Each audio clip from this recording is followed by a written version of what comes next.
Oh no, yeah, it's got leaving Beagle Point. It's fine. I clicked it after you said it, so.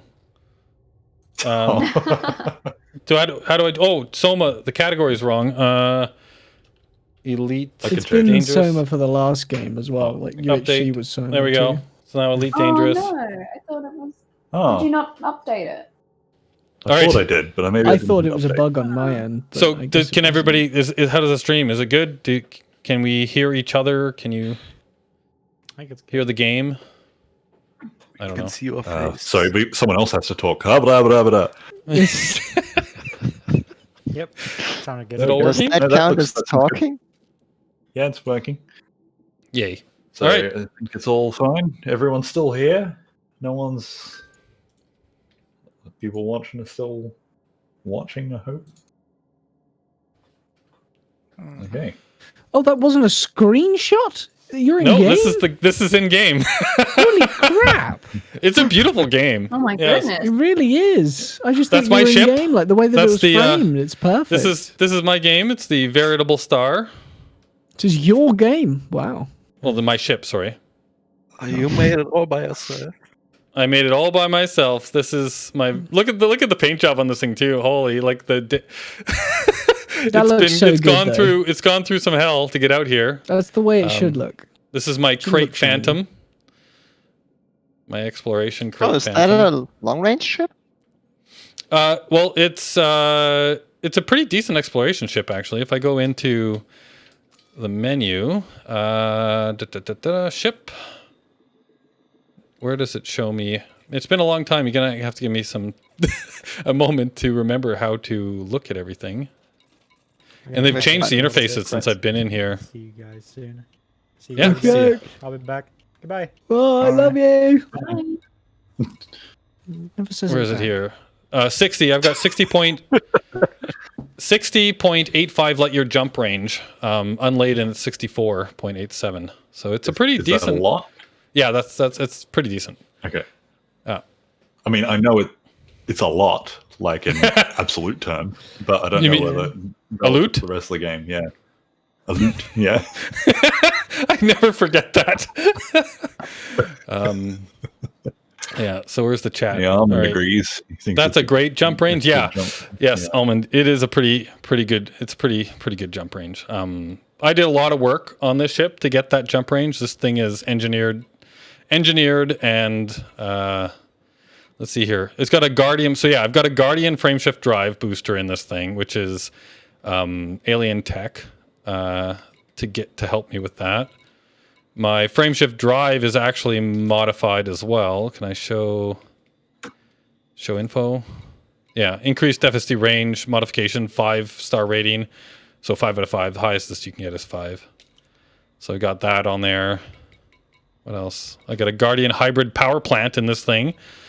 Yeah, that looks like the majority of the modifications. But now I got to remember how to play this game. So the plan is that you're just going to fly back? Well, no, the plan is here. Let me go to the. I love it. Go to the cartographics, and there's a single star in the middle of the screen and nothing around it, and at the top says the abyss. Oh my lord! This is where I am. So let me remember how to zoom out. That's left, up, down. That's Why are you there? Did you get anything or? Community goal. Let's try to look at the farthest star in the system or in the universe. I am way out here. Why did you head out there? Why did I head out here? Was there a reason? Yeah. So it's the same reason that people climb a mountain. Yeah, just say you made it. Because it's there. And take photos. It's the farthest media. place in the galaxy that you can get to away from Sol, right? So if I wanted to go here because it's awesome. So if I go Sol, it's like an exploration feat, right? So all the way to the other side of the galaxy. And if I select this, and then let's zoom out, and you can see that's where Sol is. That's us. And I am over here. So if I turn on... So you had to cross the center of the galaxy and... Yeah, so my route actually... I took the Distant Worlds, so I came with Distant Worlds 2. So it was actually... and actually, I should have a... like a in-game decal that I can put on my ship now because I completed it within the time frame for Distant Worlds. But I basically came from Sol and I went up through, like, from here up through the center of the galaxy, and then across, and then over, yeah, like, not like sort of a straight line, but not really. There was a route that was plotted that you could get there, because it's when you get out to the edge of the galaxy too, there's so little stars that it's hard. Like, you actually have to plot, you have to know how to get out there because the stars start getting so far apart.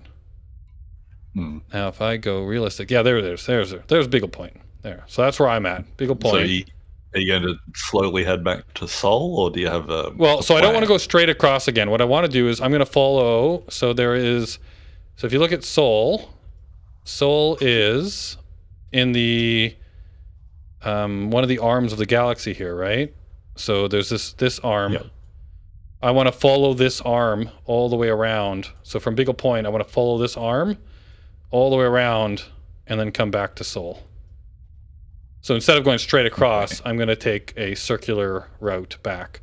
Yep. Exploring all the way along the way and finding whatever I can along the way. And then when I get back, I'm imagining I'm going to have some serious exploration data to turn in. And I'm pretty sure that already, so if I actually pop out of here and go over... So at the moment... If you don't blow up. Yeah, as long as I don't blow up. I did bring a few things to make sure that that doesn't happen. So I've got like an autofill maintenance unit, right? And things of that nature. You don't do any small project, do you? You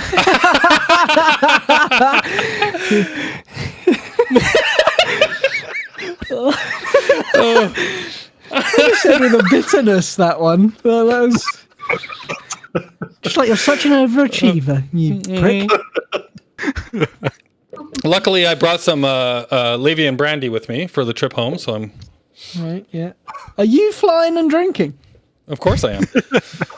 So let's see. That's the theme of this weekend. Are you guys ready? Yeah. I'm going to lift off. So I'm on planet Beagle Point. I'm lifting off. Well, now it takes some seconds until the stream gets there. Yeah. Is there anything on Beagle Point? Is it just a rock? Good question. It's like it's just a rock that's far, far, far away. But here's the system map. Oh my goodness, there's fleet carriers here. Oh, there's 3 fleet carriers. I forgot about fleet carriers. I could literally land. So fleet carriers just came out in the new update. Like, this stuff is maybe a month old or something like that. Fleet carriers are these gigantic ships that players can actually fly now. And they've got crazy jump ranges, and people have brought them all out here.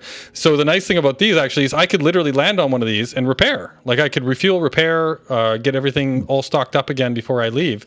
For a price. For a price. Well, I mean, I think the normal, like, just refueling and stuff is free, or it's normal price, right? Like normal cost, like at a station. I don't know. I could also, if I wanted to, I could actually turn in all of my exploration data to one of these ships. Now, the downside to that is that they get a 25% cut of the money. But the upside is that if I die on the way home, I don't lose it all. It's already logged. So we've got the OMG carriers suck. Nice. That's one fleet carrier. And then we've got the the like dealer. And the then internet makes it so hard to roleplay, doesn't it? DSSA Distant Worlds. Yeah. Oh, this is probably the one that I want. If I was going to, like, let's go look at a fleet carrier. Because I don't think like there's get on. I want you to get on the suck. So here's the planet I'm on, right? I'm in the middle of this. This was actually the meetup place where everybody was going to meet when they finished Distant Worlds 2. I finished the Distant Worlds right near the end. I think I got here like 2 or 3 days before the deadline, so everybody else had already come and gone, and so there's nobody here when I arrived. But yeah. But anyhow, let's go check out this fleet carrier. Let's see if I remember how to fly. Oh, I was kind of hoping that you would just sort of nosedive directly into the planet. I do have to pick up my landing gear. Oh, that's silent running. There goes my shields. How do I freaking asking what is this? Sorry, I'll let you There we go. remember how to fly. I pulled up my landing gear. I had to put it into docking mode. There we go. And then I will align with the 90-degree mark, and then we'll go into Super Cruise. And then, so what was your question? Armin's asked, what is Distant Worlds? Oh, so Distant Worlds is a exploration mission put together by the players in Elite Dangerous. That was to, so the first Distant Worlds was literally to, so there was a guy named Aramis who, by himself, plotted a route all the way from Seoul to what we now call Beagle Point, just because he wanted to find a way to get there. And this is back in the days before crazy engineering and all of these things that give you 60 light year jumps. Back those days, I think, like, if you were lucky, you could get a ship up to like 32, 33, maybe a bit more than that light years. And so he had to plot a route all the way out here, and he found a way to get all the way out here. He actually named, this is called Beagle Point because it's named after his dog, which was a beagle, that I believe died while he was making the journey. And then Frontier actually named the system after it because he was the first one to come here, and in memorial of his dog, which was pretty cool. But anyway, so that was kind of how the route was discovered. And then he came back to Seoul and organized a giant expedition where he, like, as many players that want to come, and they retraced his route out here to Beagle Point, and that was the first Distant Worlds. I didn't make that one, but then years later they did a second journey, Distant Worlds 2, where they followed a slightly different, I think it was a slightly different route, and to find new things, right, like explore new places on the way out, and and I joined that one. So it was basically just an exploration mission to go to the other side of the galaxy and discover what they could discover. Oh, and I'm going too fast. I'm gonna loop of shame this. Welcome back to the game.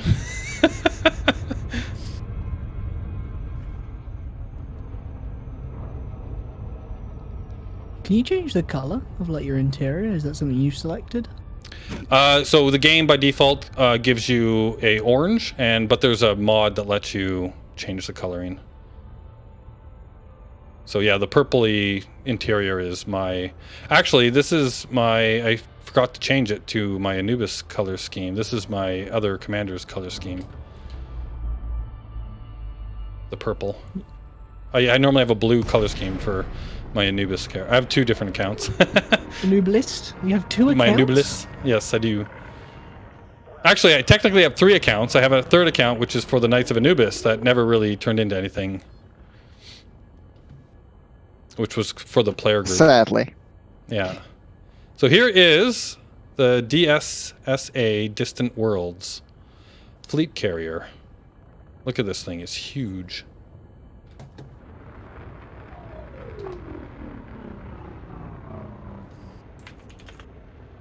Wow. All those landing pads. So I've got another message in. This time from someone. I think how do you pronounce this? Luke the Tit.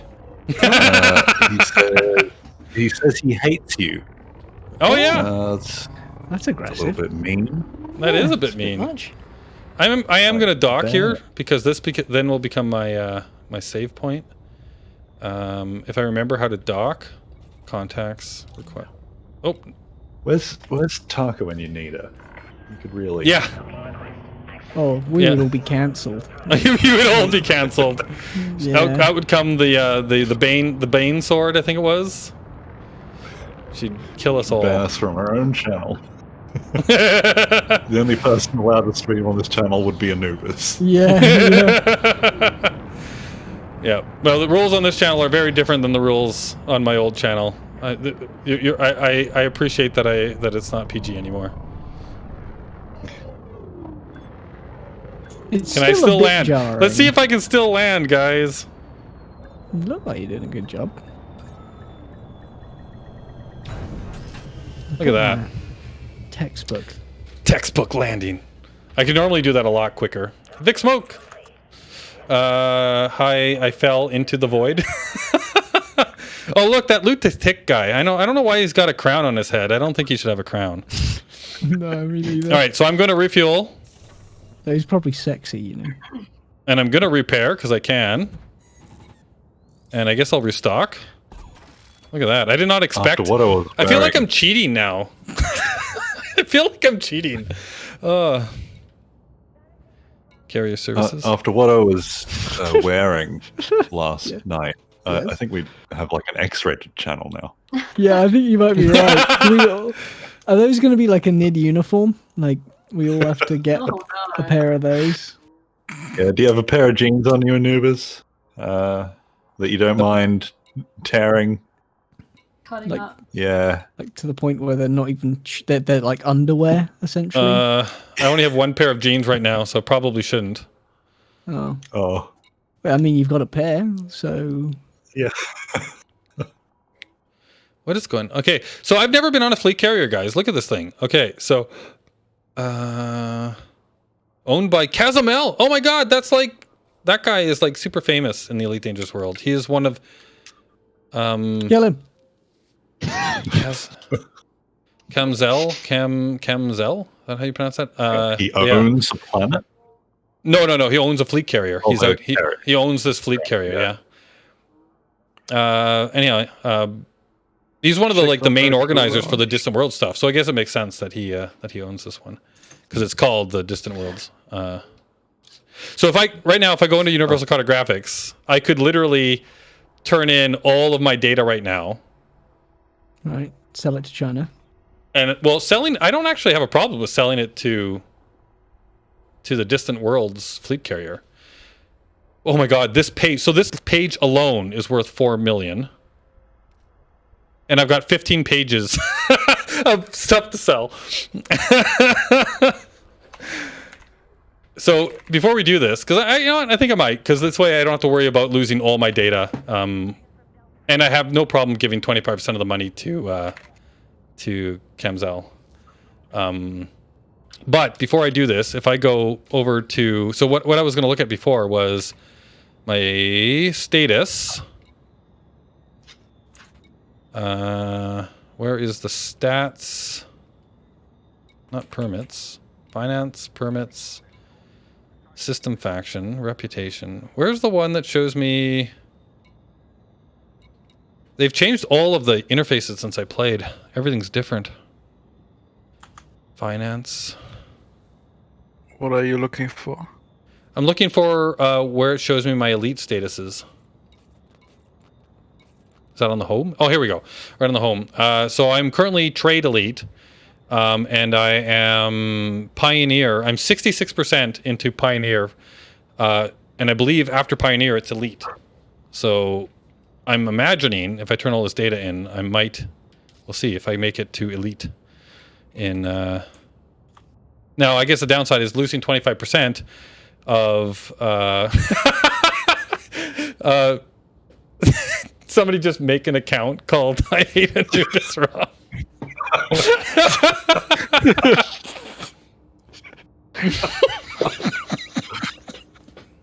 I hope it's not Apple. I think it is, but...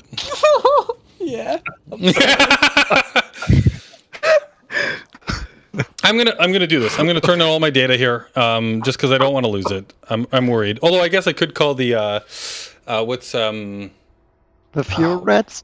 not the fuel rats, the Iridium Wing. They could, when I get back to the bubble, they could guide me in safely again like last time, or I could just do it in solo, I guess. But anyhow, let's. I guess there's the chance that I could die on the way home. So let's sell all this data. I like how you said like you said, that you'd like to play some more Elite Dangerous, but you probably didn't want to, sit on your own for a few hours. Yeah. So we'll stick around and keep you some company. Yep. And by company, what Apple heard was, let's just abuse him. That's what you do to people you actually like, right? You get to a stage where you're nice to somebody to start with, then you're very friendly, and then you hate them when you're actually proper friends. That's how it should be. Oh man, this is crazy times. Yes. Ooh. I wonder if I'm going to make it. I only got like 4 hours sleep last night, if that. Yeah. Well, you were planning on, we were supposed to be doing Brain Dead right now too, right? So yeah, I don't know how we would have done that. I don't think I'd have had the energy to do that. Yeah. I had so I set my alarm for 5 a.m. to be up for the UHC. Ouch. But I had a very realistic dream that I had set my alarm accidentally for 5 p.m. and that I'd woken up at 10 o'clock, which is an hour and a half ago. Terrifying. We would have been after the UHC. Mm-hmm. And I just woke up to my phone just being full of messages and calls. Apparently you were calling me. And now I don't know if I'll ever sleep again. That's it. I'm cancelling sleep after that nightmare. Yeah. It's over. I'm canceling sleep. Yes. I've decided that we don't need it anymore. Yeah, I'm throwing it out. Who needs sleep? Who needs sleep? Not me. I have the first to discover a bunch of bodies here. Apple. Huh? I'll head off for a little bit. Okay.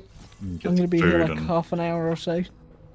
Okay. Keep me company. I'll just, stand up so that my legs don't break. Right. Oh, See. All right. Okay. So my legs Now don't we break. hear loud knack. Yeah. sound. I'll just mute, but I'll be back soon. Okay. Okay. Yeah. That's Boris's departure Oops. there. Yeah. Did you just do that? That's awesome. Yeah, you did. That was from like a plane, right? Yeah, it's because I've been playing right. Flight Simulator. Flight Simulator. So I've been doing... And how is it? It's fantastic. It's so good. I've just bought a yoke and throttle system and everything because I've enjoyed it so much. But yeah, I've got my presets. I've got this preset, my pilot preset. Yeah, it's very fun. That's awesome. So I know this is thrilling gameplay here, watching me submit discoveries. It's the stream still says it's Soma. Oh, I updated that. Can somebody change that? Refresh. It It does say says Elite Dangerous to leaving me. Beagle If you- Point, but it still says Soma. If you refresh it, I think Jesus it will come back because it Yeah, says it's Elite Just press Dangerous to me. F5. Okay. Yeah. Because I okay. did that. Sadly, I did that a little late, but yeah, it's pretty cool. Actually, I want to look more at this once we get through this cartographics. I want to look through because I've actually never looked at or played with fleet carriers at all yet. So this is kind of neat that Oh, this you thing want is to out look here. more at the screen, chat screen. Yeah. Oh god, I keep clicking that. Well, I want to see. I just want to look through like the services and stuff. Do you know if there's an interior you can go look at? Oh, like walk around inside of the ships? You mean? Yeah. Not yet, and not probably Yeah, soon. yet. No, not probably soon either. So like, there's a huge update coming at some point, which is called Odyssey, that is going to introduce the walking around, but we don't know yet if there is walking around in stations, walking around in ships. All we've seen so far in the previews is walking around on planets. So right now we know for sure that you can get out of your ship and walk around on a planet surface, like in a spacesuit, obviously. And then Is there more than? Sorry? Is there more than one preview? I only saw one. Yeah, they've only got one, and then there was a dev diary that came out recently that I watched that talked. They went a little bit more detail about some of the stuff, and there's planning on. So the Dev Diary is on their Frontier, their Elite Dangerous YouTube. And then if you watch, I don't know if you watch Obsidian Ant, he's a YouTuber that kind of like does a lot of kind of like tracking what's happening in Elite Dangerous, and he has a bit of an analysis video about that. Good to know.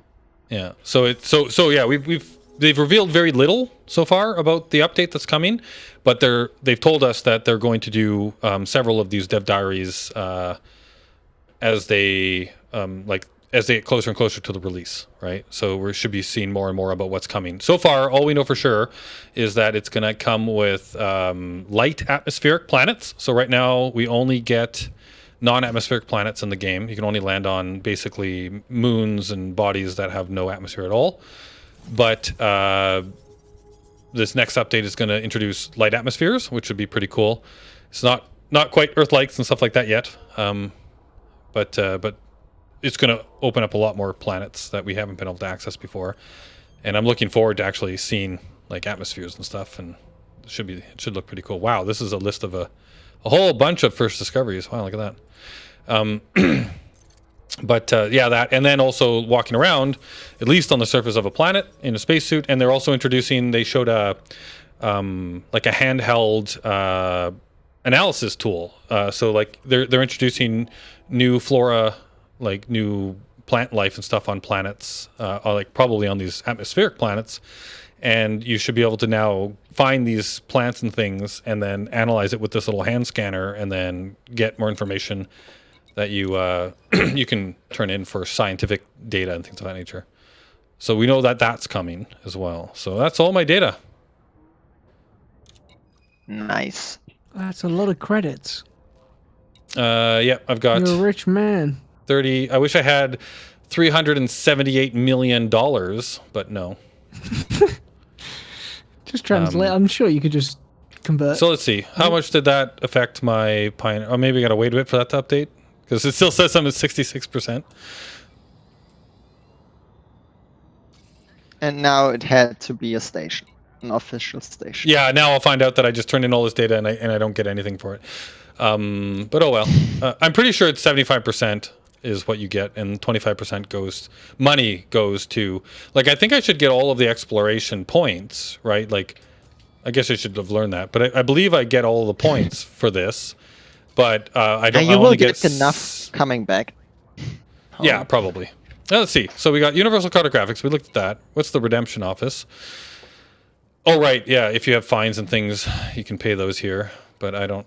What's this? Pilots Federation? Codex Discoveries. Oh, I found something. Yeah, see, it's minus 25%. Yeah, might as well. Let's turn it in. I'm gonna give all of my. I'm gonna give them a whole bunch of money here. And then that's tritium is the fuel for these things. So I guess. Oh yeah. So if I go mining tritium, I can actually help them refuel, which is kind of nice. Shipyard. They have a shipyard here. Oh my goodness. Could I literally... How much would that cost? Oh, wow. Look, to transfer my Asp Explorer from Shinrada Dezra to this fleet carrier, it would take 181 hours and 20 minutes, and it would cost me 136 million credits. God. Is that real time as well? Yes, that's real time. Let's not... Yeah, it's real time. My Let's God. not... Let's not do that. Oh wow. Commodities, it's just tritium.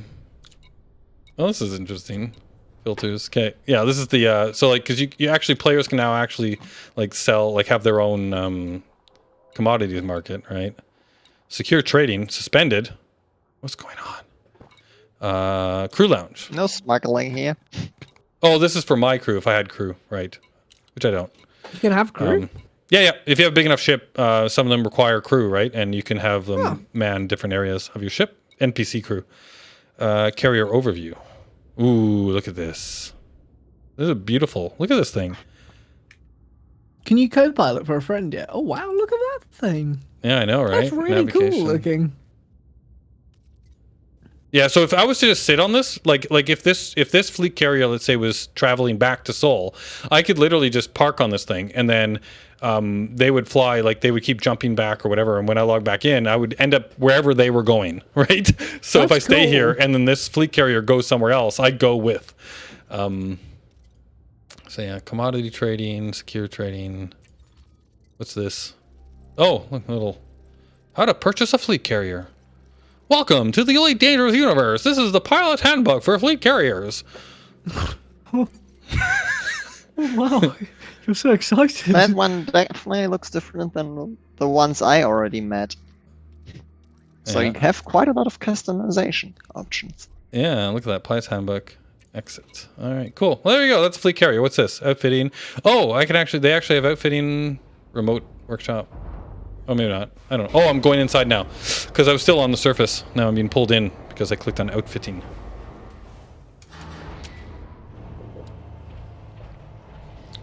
Today was literally the first time I played a video game in weeks. Nice icing. Well, night list. Yeah. What do they actually? So, like, here's my stored modules. Like, again, it's going to cost. Like, look at this to transfer these modules out here. That's ridiculous. Wow. But you could buy stuff here. You can fill your. You can actually. I don't. Do they have weapons? No, they didn't. They didn't. Yeah, that makes sense. It's an exploration ship. They wouldn't have weapons, but. Livery. Advanced maintenance. I do not actually want to. Oh wow, this is new.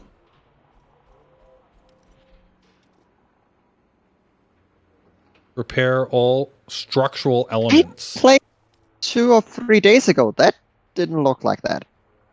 Advanced maintenance. What the? Yeah. So cockpit is at 100%. Well, I think there was an update, but that would have been on Thursday. They do their updates on Thursday normally. I probably want to fix my ship's integrity. I would totally suggest. 4% is Hull, dangerously low. paintwork.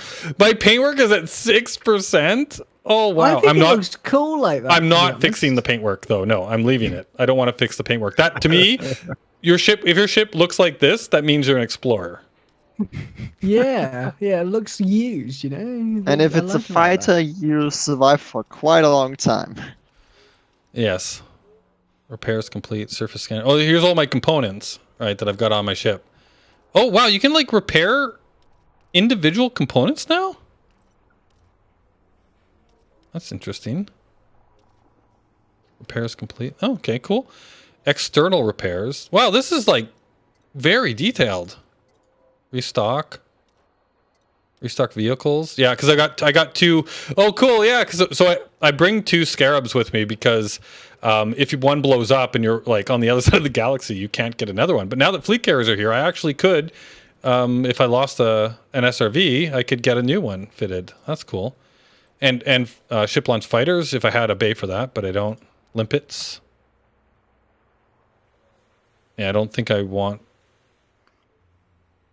any limpets right now. I have the stuff. So I have a limpet. So if I go up here, I brought a repair limpet controller, but I can actually build the limpets as I need them because I've got the resources for that.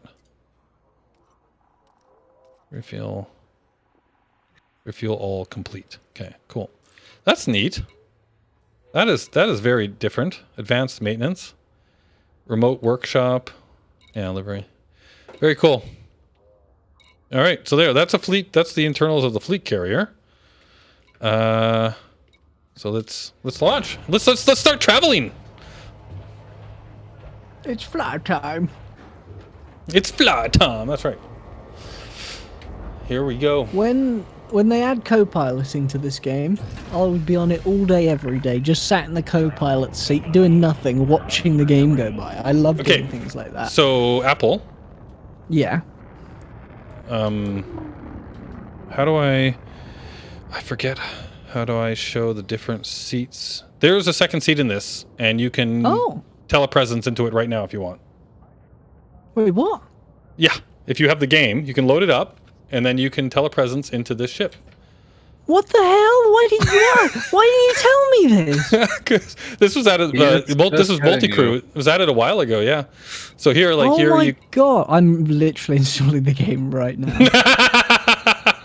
But I forget. I used to have a key binding.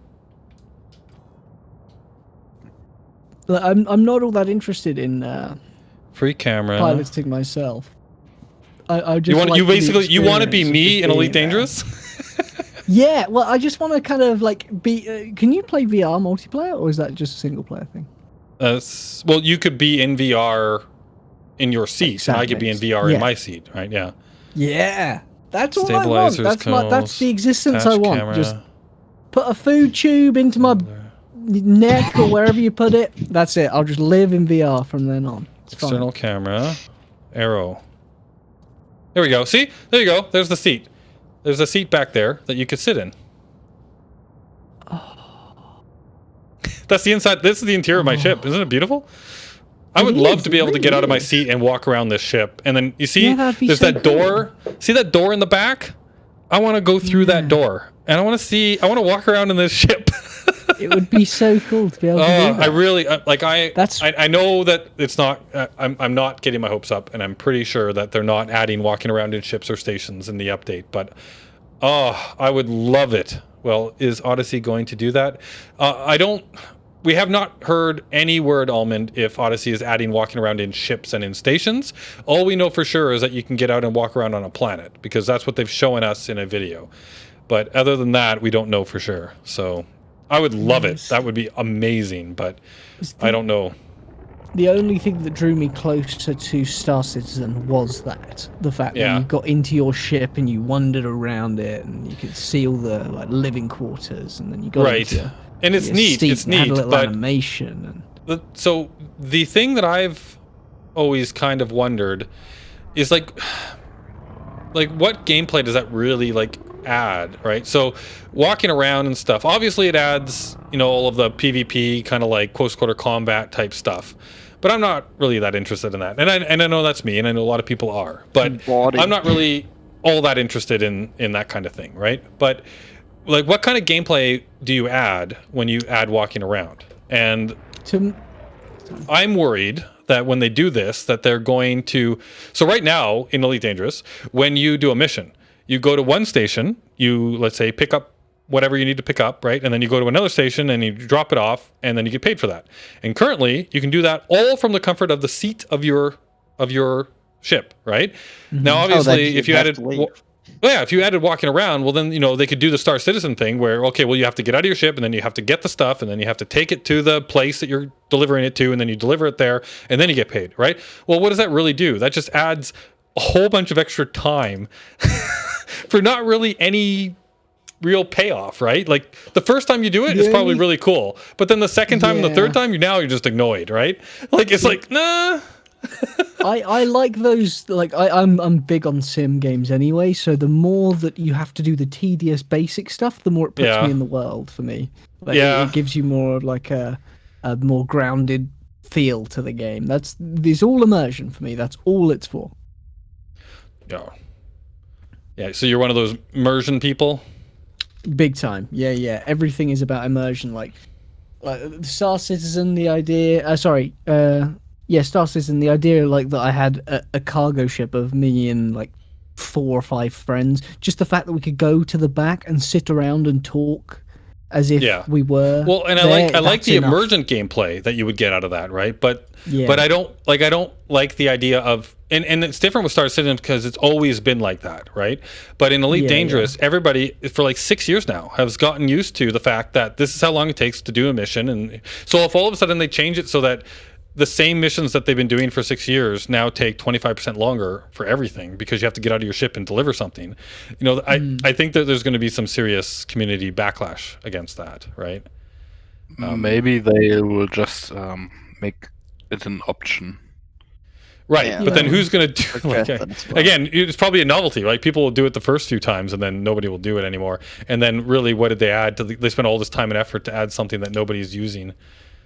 So I don't know. Well, maybe there'll be a few people not betting it, I think.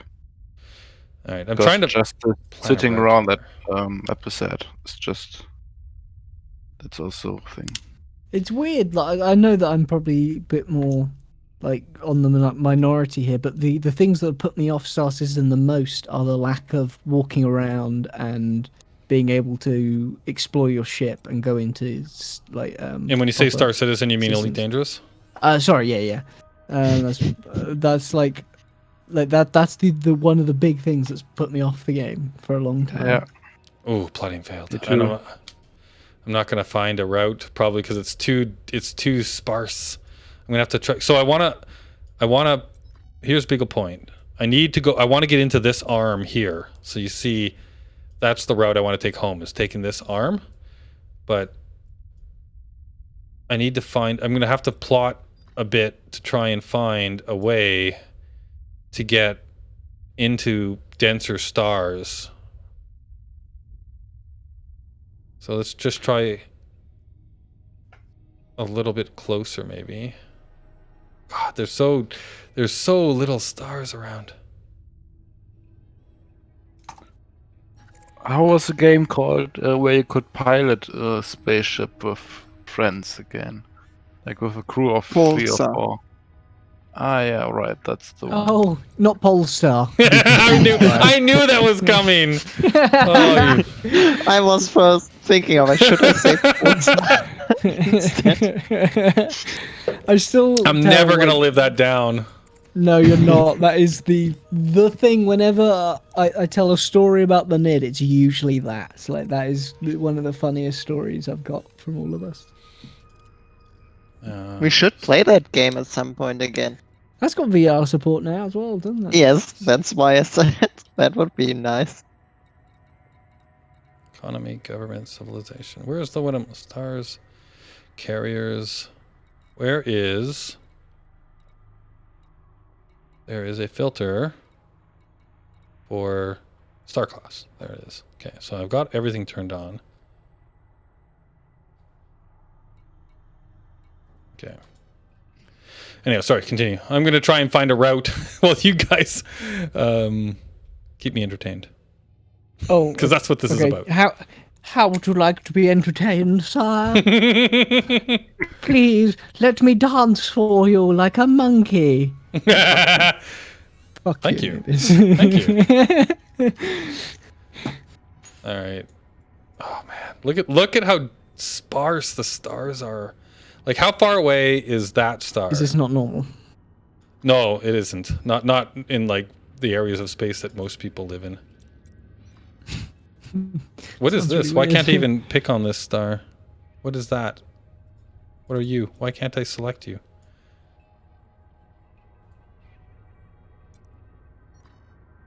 That's a yellow. So here's Beagle Point. Well, there's more stars over here. So, oh, maybe it's just I'm pretty low in the plane. It looks like too. So maybe I have to go up a little bit into this kind of like higher. These look like maybe brown dwarfs. So they all red dwarfs. Yeah, brown dwarfs. So let's head up, kind of like more into this brown dwarf cluster. Of course, I need to make sure that I find stars I can refuel on. White star. Would you guys like to see a neutron star jump? Ooh. Yeah. If I can find one around. So I want a. I'm scared of those. Are you? I took the Last neutron time I highway. did, I destroyed my Annie with it. I got trapped inside and got flung around. Yeah, I mean, I haven't done this a long. I used to be really good at this. I haven't done it in a long time. I'm probably asking for trouble if I do this, but so non-sequence stars and white dwarfs. And I think I also didn't do it properly as I should do it. I think I Yeah, messed it up. I can't even see. Maybe there's not enough of that stuff out here. Eventually, I can find some of that, but dance monkey dance. Sorry, Big Smoke. What are you wedding about? I'm not sure.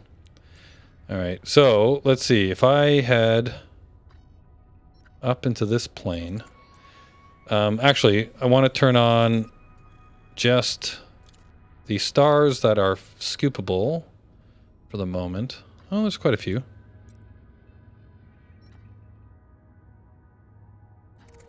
I'm also currently helping people back into the game, like Yeah. Nimgol and Sysform, by doing missions with them Oh yeah. to get them up to with the monies, so they can actually buy a proper ship.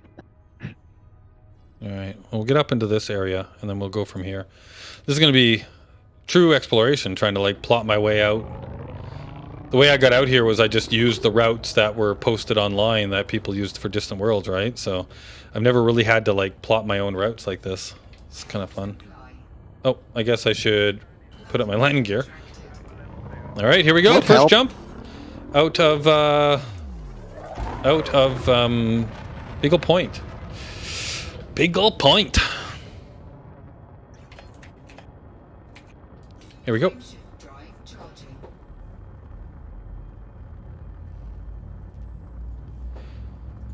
Neutron star jumps. Sounds like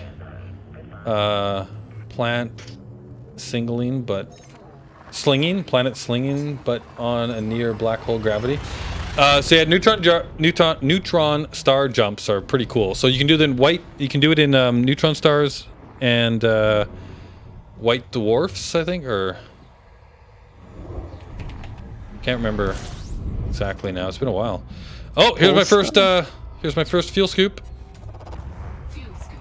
Let's try not to fall into the star. That would be a good start to my stream. Immediately pull a bulls. Oh wow, that is a blast from the past. I said that without even realizing. Yeah, just naturally, right? Just naturally How came is he out. these days? I don't know. I haven't talked to him in a long time. Yeah. Actually, exploration. I need to. Honk. I need to honk. Here we go. First honk. 28 bodies. Ooh. All right. So now, let's get away from the Who's star a the little serial bit. killer here? Who's the what? Serial killer? Serial killer. There's a serial killer in here? The bodies. Yeah, there are at least 28 bodies. Oh, that took me too long. Actually, it took me as long as possible because you actually had to explain it to me. So now I need to remember. Yeah. Shoot. How do I get into the... Oh my god, I can't remember how to play this game at all. Hello, boys. Hi.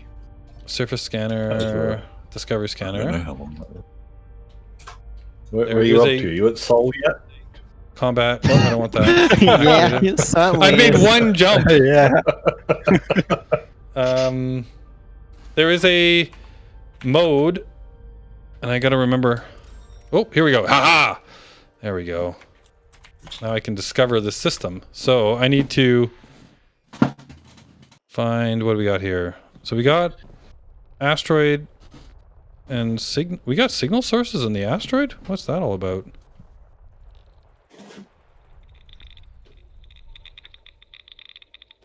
No, but I would say I'm Oh, it's going just the to head asteroid off. cluster. Okay. Okie And I think Alright. Apple, you should too. Rocky bodies. I will icy have to worlds, soon. So see you guys. Earth likes. Bye. See ya. Have a good one. Bye. Does my mouse work on Bye. this? No. Okay. Earth likes. So we got no Earth likes, no ammonia worlds. So that's I got to remember. That's the range for Earth likes and ammonia worlds. And then out here we've got gas giants. Let's discover this system because it's like the first one that I've come across. But I'm probably not going to do a whole bunch of when they don't have a whole lot of everything in here.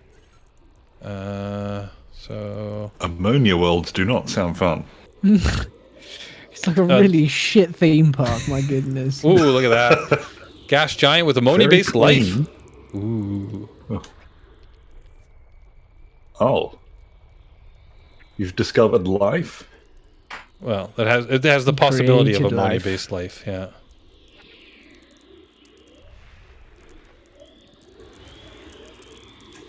Gas giant 2. So yeah, like this is so you can slowly with your scanner and your telescope, I guess, right? You can scan the system and find all the different bodies in here. It's a Jupiter-like world. Now I need to go scan this thing. Oh wow, look at that. That's the other star in the system.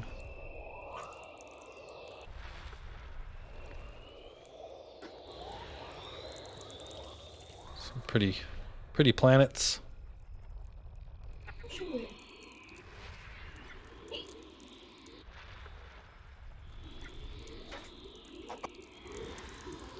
Oh, that's a nice one. Water-based life.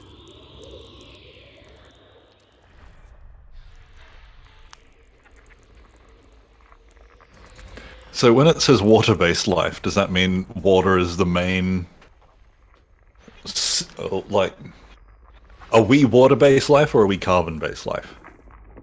We are, I think, well, we're technically carbon-based life, right? But I think that means that it's life that needs water to live. So carbon-based life probably is in line with water-based life, at least our type of carbon-based life, right? Yeah. Icy bodies.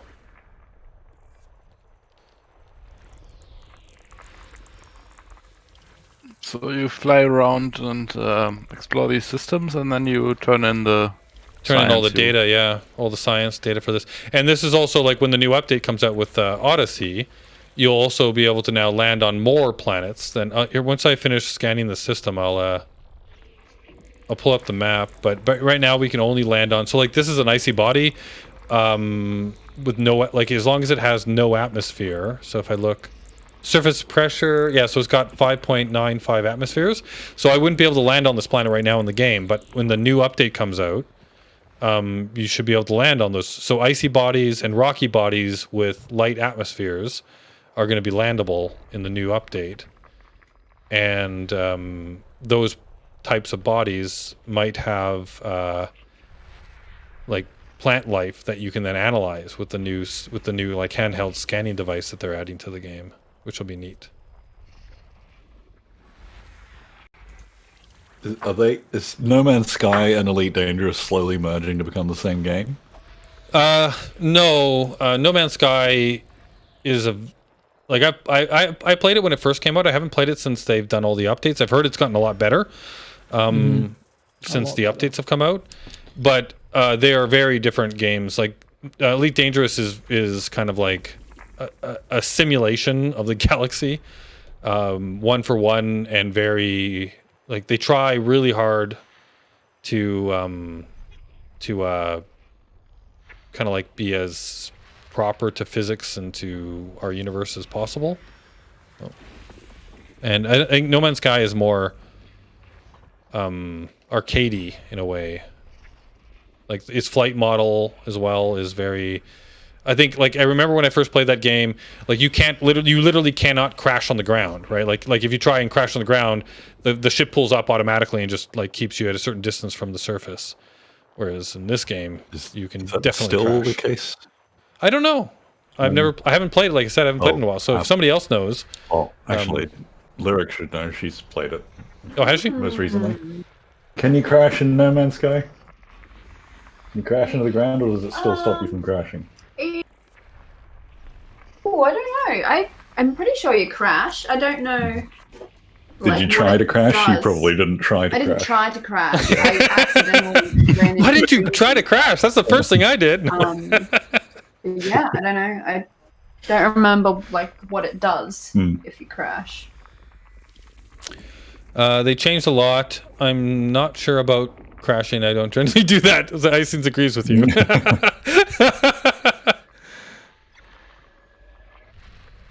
Yeah. I think Lyric's the same. Tries to actually not crash into things. Yeah. I'm either overconfident or just incompetent. That's pretty. Yeah, no, I one of the first things, like, I remember on one of the streams, so I think there's also, like, well, I guess Lyric is streaming, but I guess it depends on the people. Anyway, so I fully scanned the system. I just scanned 28 bodies in this system. Fully scanned the system. There we go. Now, saying that we're on very different websites. Sorry. I've now forgotten how I got in here. I found the control, the key combo to get in, but I've forgotten how I did it. Now I can't get out. Oh, there we go. Okay, so yeah, so if I go to the system map. So now I can see, so now that I've scanned the full system, I actually have the full system map available to me. So in the game, if you see there's planets that have these little blue rings around them, those are landable planets, right? So if I click on this guy and then I go to the details, you will see no atmosphere. But if I click on, say, like this guy, this has 0. Oh, this is a, yeah, okay. Like maybe this guy.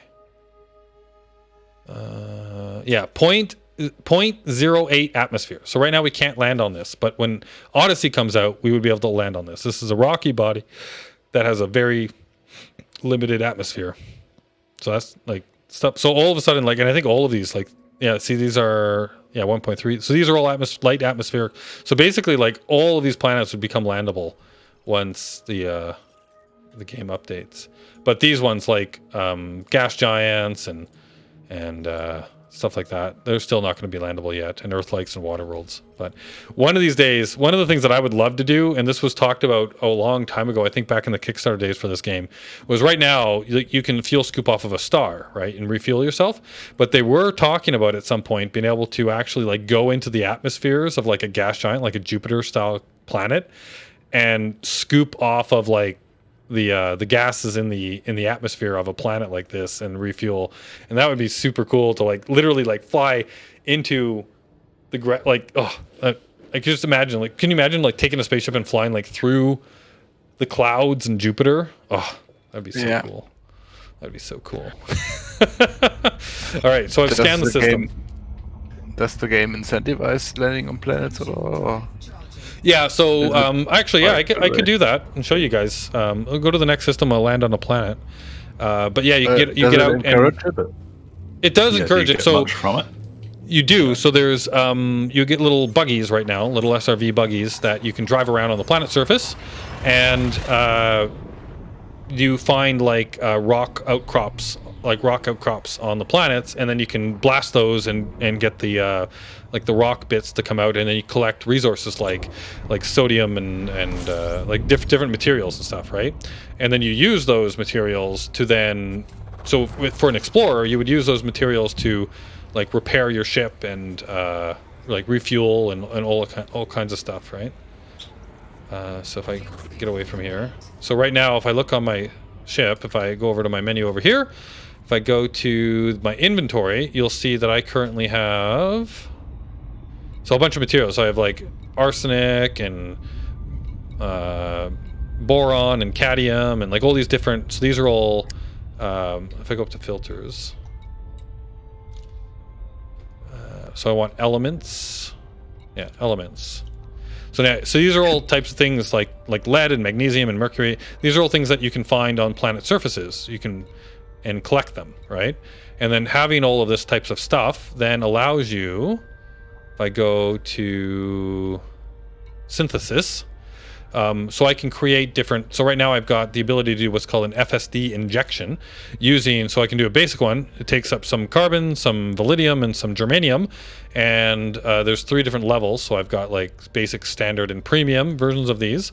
And then you can see what it does is like if I do a basic FSD injection, I get a plus 25% distance boost, right? So currently I have 60 light year jump range, right? So 25% on top of that. I can't do the math right now. Probably what? 613. Oh, 25% on top, right? So if I got 60 light year jump, or something like so that. 75 or so, yeah. And then 50% boost if I got a standard, and if I do a premium, it's 100% boost. So I could do 120 light year jump if I boost my drive once with this premium injector, right? So this is actually, this kind of stuff too is how back in the early days people got out to places like Beagle Point. They literally had to collect this stuff to allow them to get jump ranges high enough to get out to these planets, right? But yeah, so there's stuff like that, and then there's all kinds of things that you can do with these materials. Like this is actually, so limpets, right? If I need to have iron and nickel, then I can make limpets, which allows me to then use my limpets to repair my hull of my ship, right? So stuff like that. And it looks like I actually need more iron, which actually shouldn't be too far. So let's go looking for iron on a planet. So if I scan the system, and let's see what's I here. think I'm going to have to head to bed because it's 3 in the morning. Oh Yeah. boy. Oh boy. Yeah. I'm like drifting as I stay up. So I will speak to you guys. Dream soon. about pizza. Dream about pizza. Dream about good pizzas. What time is that? What time is pizza?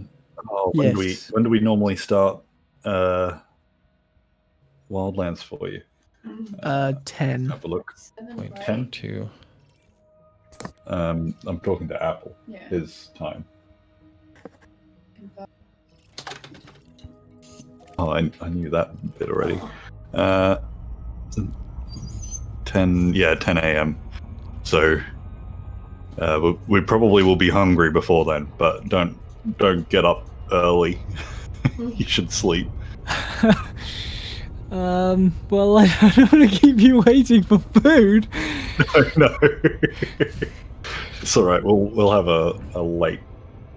I don't know. We'll eat in a few hours, and then we'll be fine. Okay. All right. Well, I'll speak to you all soon then. All Yeah. right. Enjoy the stream. Bye. Bye. Bye. Bye. Gonna I land think on I this will be going planet. to. All right. Well, thank you for the because wonderful It's Minecraft 4 a.m. here, so yeah. Yeah, and congratulations on your win. on your win. Yeah. Thank you. Mm. Do it again soon so you can defend it. Yeah, that's right. Yeah, that would be great. The champion. Those are always really fun. I think. Mhm. Yeah. Well, thanks for setting up the server and so on, Yeah, no, that's right. and getting it all organized in Italy fashion. In an Italy fashion. I like that. Yeah, a bit of a backhanded compliment.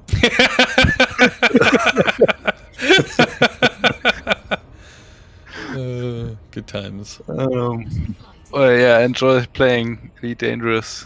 Yeah, it's been a while. I'm actually checking already enjoying it, so thank you. Yeah. Yeah. All right. What time is it where you live, Boris? When? Sorry. What time is it at your place? Oh, it's midday here, so we'll be streaming basically until you wake up again, probably. All right. So have a great day, Yeah. and yeah, Okay. see you next soon. time. Bye. Bye. Bye. This is an interesting looking planet, actually. So how far have you gone? Is it like I've made 2 jumps. tiny little bit on that? Yeah, like Okay. like if I was trying to get home real fast, I would 1 go straight home. I wouldn't do this route I'm taking, and 2, I would literally just be like jump honk, fuel, jump honk fuel, jump honk fuel, right? Go go go. But I want to actually enjoy my trip home, so it's gonna take me a long time. Like to get back to Seoul, it's probably gonna take me, months. Maybe by Christmas, be home. Seriously, and that's if I play for 3 hours every week. That'd be good. I mean, you probably shouldn't, take up all of your life doing it, but that would be good timing for Streamvester. Yeah. If you ended at Streamvester getting home. Yeah, that would be cool. Because it's like what now? August, so it's September, October, November, December. That'd be 4 months. Yeah, I think that's doable easily enough to get home in 4 months. You know what would happen is you would make it maybe half of the way, and it'd be like December 15, and then you'd be And then I'd awake panic. for like 3 Yeah. weeks straight. Yeah.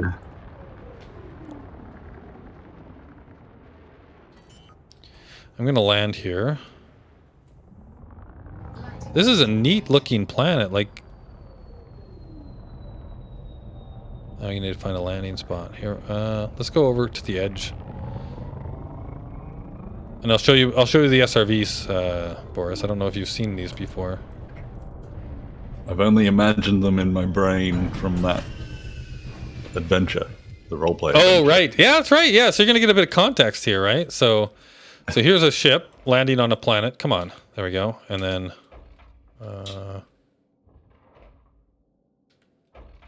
what do I normally do now?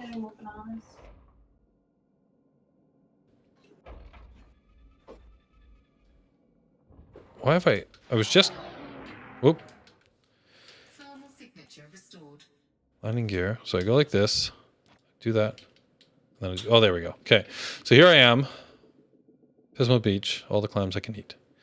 But here's my ship. Oh, look at that! I parked beautifully. I'm gonna come out of the back of the SRV because your ship always comes out facing the rear and right into a pothole, a planetary pothole, just for me. Yep. That's beautiful. But I'll pull up now and just kind of like look at the terrain here.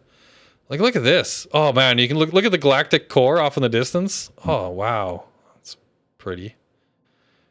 And then a very rugged landscape in front and very flat behind. Jeez.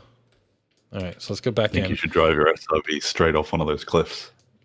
I actually have. There's a video on my YouTube channel where I do canyon jumping with my SRV. It was pretty fun. What happens if you die out here? Well, so if I'm in an SRV and explodes, this is why I have two, because if one of them explodes, then you basically get you put back in your spaceship, but one of your SRVs are gone, right? It's just gone. And previously, before fleet carriers, the only way to get a SRV back was to go to a space station. And if you're on the other side of the galaxy, guess what? There's no space stations. So you're normally very careful with them, but knowing that I'm only 2 jumps away, basically, from Beagle Point, where I know there is a fleet carrier, I could be, I guess, a little reckless. Look at this, like right into a ditch. Blop! But yeah, so here's my SRV driving around. And then if I go, let's go out into the camera, and you can see my little SRV. I think this would be my favorite bit of the game. I would just drive around on planets all day. Now let's go, go out on a planet, do this, and then, why do I keep forgetting the button that I need? I just did this. Oh, there we go. There. So now I can reposition my camera. So now you can look at, like, this is what an actual SRV looks like. Little guy with a little spider, like, well, it looks like a scarab, right? Like, that's what it's called, the scarab. But here's a little SRV. They're pretty cool looking. And they're quite... Those things on the side, are they thrusters? Yeah, those are thrusters. Do they let you take off or keep you to the ground? Yes. Or both?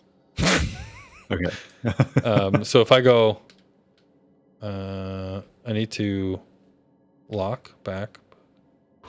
See? Oh.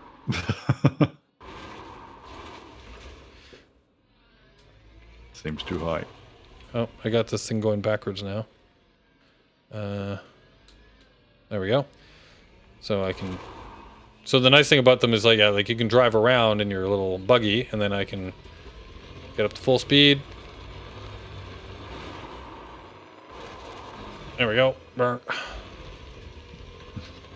And then, yeah, this is how I was doing canyon jumping. Used to space engineers, I was expecting all your wheels to just pop off. Yes. I don't know. Let's go for it. Cubic Glonium is here, by the way. He says hello. Greetings, human. Oh, hey! So let's go to the edge of the canyon. How far across is this canyon?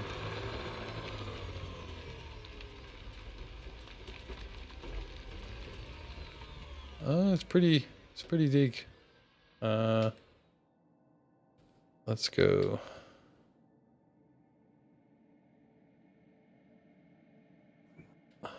It's not too bad. Actually, right there. I wonder if we could use that as a lip to jump off and reach the other side, huh? I feel like I've maybe distracted you from your purpose. Yeah. maybe. I don't know. This seems pretty far, but I wonder if, like, right here, if I make a jump. Ooh. If I can make the other side from here. Oh. Was that view just a camera floating around it, or did you get out? No, that's just the camera floating around. Lore-wise, it's like a little drone that, like a little drone that flies around that you have a camera in, right?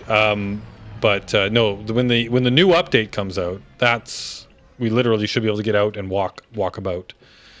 I'm imagining this is going to be a bad idea, so let's just see how far that looks. Yeah, I don't know if I can actually jump that. I need a smaller canyon. Well, I'm going to try. I do have, like, as long as I don't blow up on impact, I can repair. So, let's see.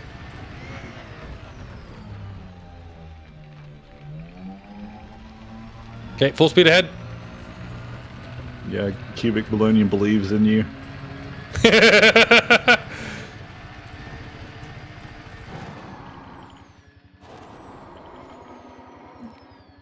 Oh no. Oh. Almost. Did you get Only any damage from that? Yeah, I got 81% hull integrity now, so that wasn't too bad. That wasn't too bad, yeah. We're going to try again. Yeah, because the physics is completely different from the other way around. Oh, totally. Here we go. Famous last words.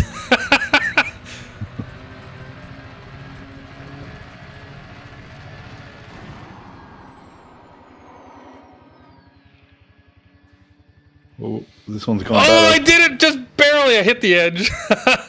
I think I count that as a success. Yeah, no, you timed that one really well. Much better. Yeah. And I'm only at 75% hull integrity now. But see, now I actually could go into synthesis, and I can say SRV repair, basic. It costs me some iron and some nickel. And then my little robots fix my ship. And now I'm at 100% hull integrity. There's my ship over there. But now, so the reason that we're on the planet is, so if you look at the scanner right on the bottom there, you'll see that that wave scanner going.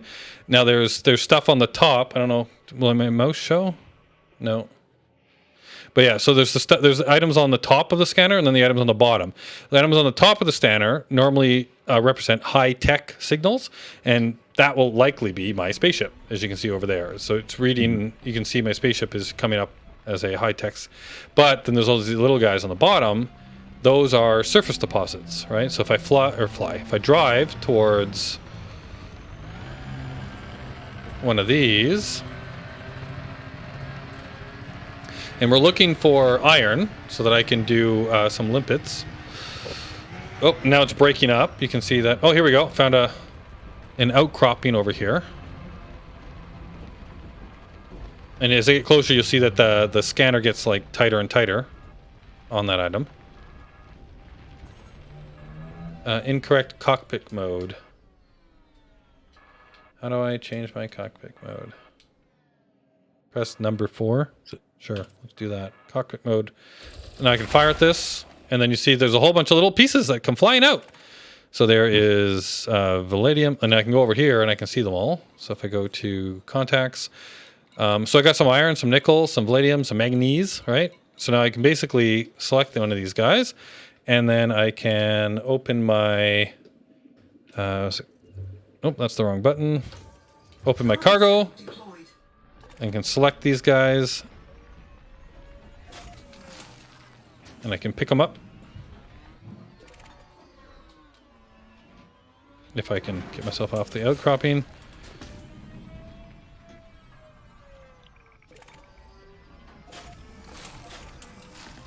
There's one more. There we go. So now I picked up all these different things and they've been added to my inventory. There's nothing less on the contacts. And then in my inventory, I now have more stuffus, right? And I want iron. I got one unit of iron, which I believe gives you 3. For every one you pick up, you get 3 items in your inventory. So then I would drive around and I'd keep looking for more iron. And iron is a pretty common one to find. And also, the reason I picked this planet is if I go to... So I picked this planet because we scanned... Like, if you can actually scan these... Looks like somebody else has already scanned this full system, so there's data in the system for it. But if I go here, you can see that it's got 34.8% of the materials on this planet are iron. So you can actually see what you're... Like, that it's, like, got a high amount of that material that you're looking for. Yeah. Do you get anything other than the satisfaction, of course? Do you get anything from, like, discovering planets and doing all these scans and... Yep. So contributing to the... when you submit, so we did at the beginning of the stream where I was submitting all of that data. If you are the first one to scan a system, then you get a bonus for that, and your name actually gets placed. So if I bring up the system, you'll see here that you actually get first discovered by, and then your username would go here. And the same is true for planets, right? Who first discovered it, and then who first mapped it. And then in the future, when you walk around and there's like stuff to find on the planets, there's also like you get first for that. Actually, one thing that I've been meaning to do that I haven't done yet is if I bring up the... I think I have to do that from my... Actually, no. Scarab. Maybe I have to do it for my ship. Or no. No, I don't. I can go over here. There's a thing that I wanted to do on the way home as well, is if I go into... This is mostly new. It's been around for a little while, but I haven't actually played with it yet. There's this codex, and then this is the other area. So you can go into the discoveries. And so I'm in the Abyss right now, so you can see I'm highlighted up there on the top. I'm in the area of space called the Abyss. And out here, there have been 28 discoveries, or my discoveries are 28. But then there's also biological and geological features that you can discover, and then astronautical bodies. I would like to find some of these things. So there's different kinds of stuff you can find, and then if you find them, you can log them and report it. So somebody's found this and reported it, right? And then I can go out here to confirm that I've seen it as well. What is this? A K13 type anomaly. Location found, Lagrange points. Terraform. Reported by. High energy phenomenon compromised of circular red core emitting a slow gaseous trail. That sounds cool. So then I could click on the location, right? And then, so it's right here. And if I zoom out, I'll see where it is in comparison to me, hopefully. And if it's on my route home, yeah, so I'm there. So actually it is kind of like in my direction. So I might want to like plot a course to that and then go check out that thing. And then like the other thing is like if you pop into a system where nobody has found anything before, like that codex will show you stuff that other people have found. But if I go somewhere and then I find something using that, so you remember that scanner that I was scanning all the planets? When you're in there, you might see anomalies. And then if you're like, oh, what's that? And then you go fly to that, you scan it, you discover it. And then when you turn the data, then you show up on that list of codex items of that you've found this thing and reported it, right? Yeah. So I don't know if that answers your question about is there anything more to it other than just, you know, the so it's like bragging points, I guess. I don't Yeah, you've got notoriety. Notoriety, yeah. And obviously you also get credits for turning in all of this information, right? Yeah. And the more credits you turn in, obviously, the more money you make. But also, that's how you get your rank up. So, like in exploration, I'm at 92 now. Woohoo! I'm at 92%. I only need 8 more %, and then I will be elite. I'll be double elite, trade elite, and exploration elite. One of these days, I'll try to become triple elite and get elite in combat, but I'm still quite a ways off in combat, multiple ranks away. That's another big thing, is trying to become, that's the big ratings. And actually, when the next version, when Odyssey comes out, I hear that there's going to be there's going to be a 4th one on the list here. Well, I guess 5th, because there's CQC, which I haven't done a lot of. That's close quarter combat. But there's going to be a 5th one in the list, which is what are they calling it? Bio. Like basically a rank in like bio discovery. I don't know. I can't remember what they called it. If anybody in the chat remembers what they called it, I saw it in the video. But there's going to be a new one that you can get elite in, which is for literally being a scientist that goes out and finds all this stuff, right? And then reports it and brings it all back in. Which would be, which is kind of cool that there's another kind of like reason to go exploring and find stuff. Also, this kind of stuff is how we found like the alien races in this game, like the Thargoids and the Guardians, and like the ancient sites and all that kind of stuff, was by people coming out and doing this kind of stuff and finding crazy things that are hidden on the planets.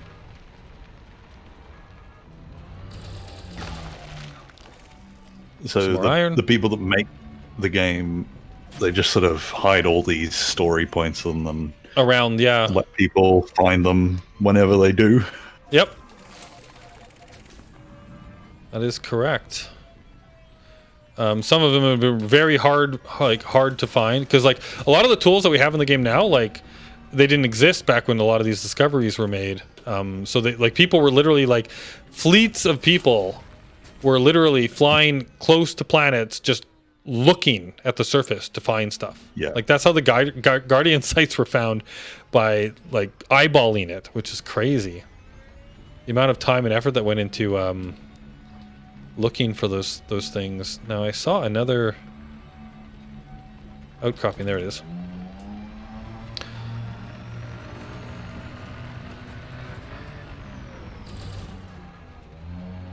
Yeah. So you like the planet driving? Is that, you said that like this would be something that you would do a lot of?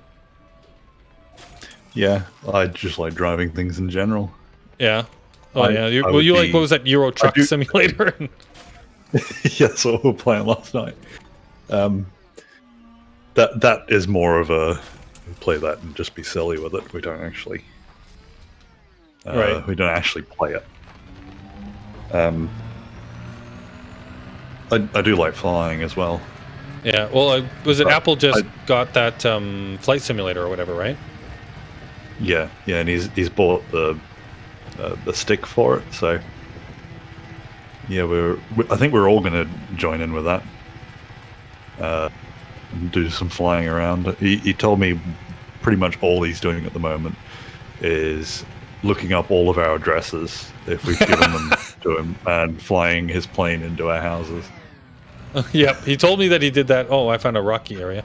He told me he did that to your house. I thought that was kind of funny. Yeah, I think that was my old house, and I told him that was fine because I didn't like that place anyway. Yeah, well, yeah, I can give him all of my old addresses. My address again. Yeah, I've got to tell him my address tonight for my pizza, so he's gonna fly into my new house.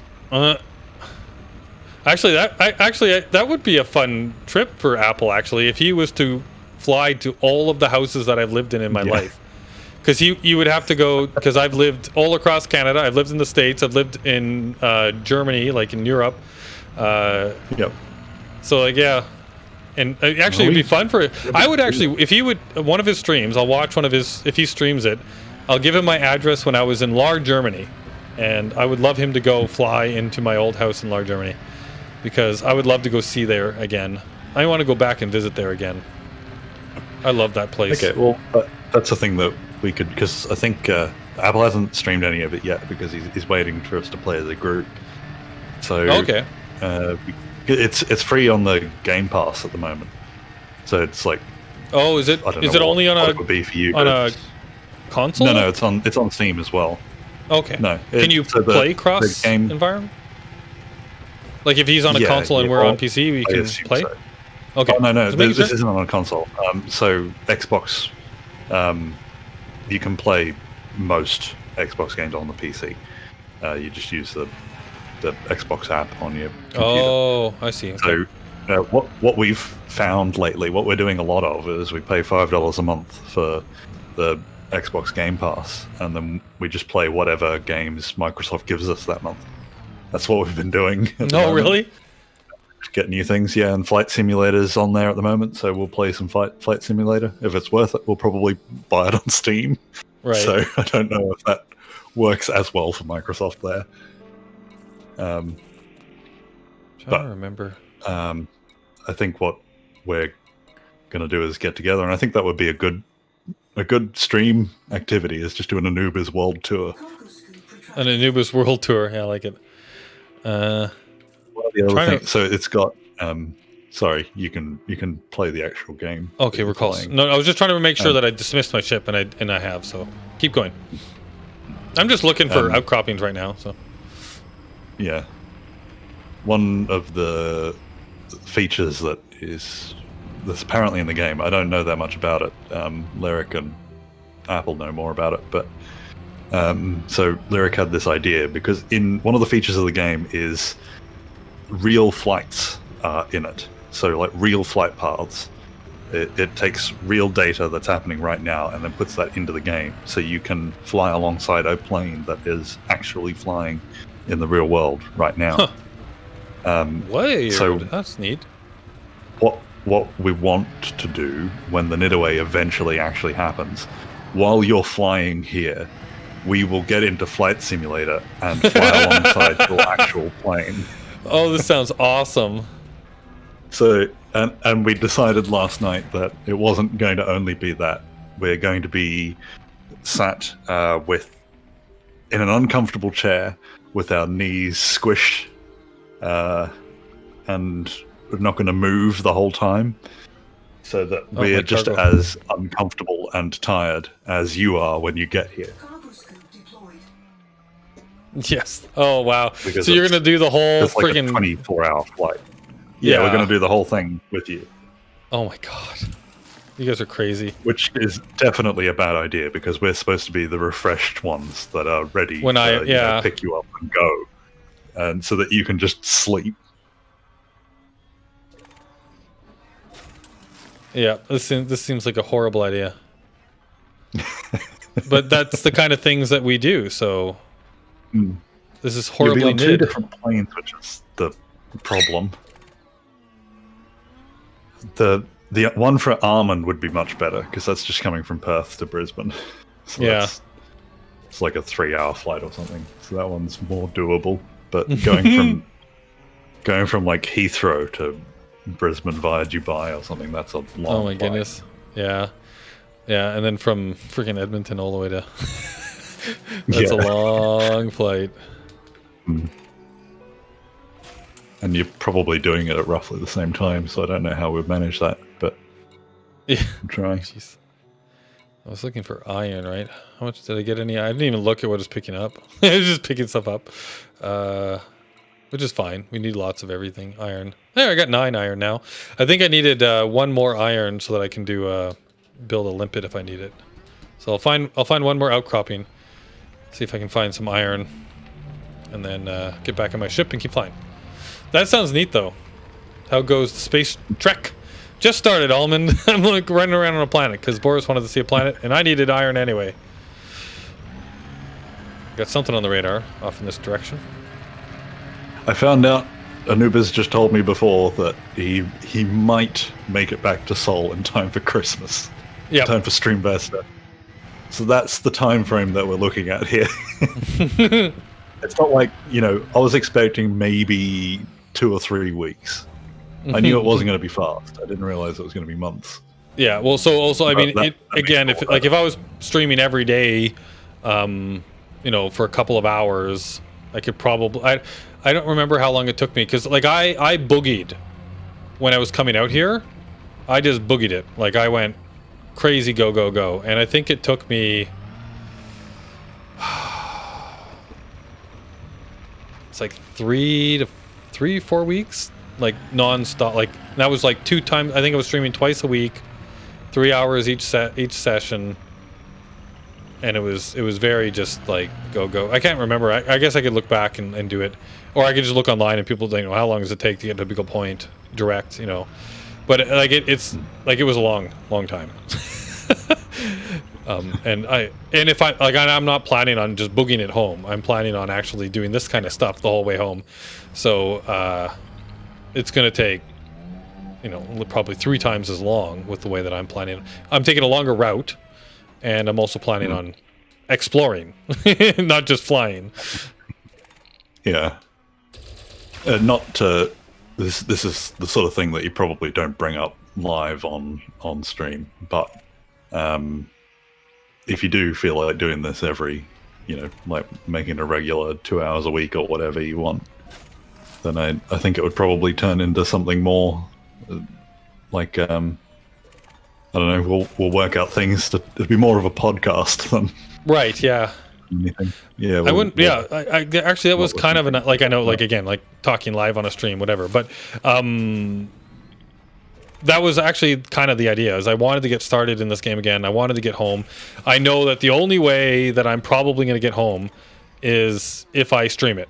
Like if I make it a schedule, you know what I mean? Like if I actually say, okay, once a week, I'm going to do a stream for like 2 hours or something, and I'm going to keep making progress, right?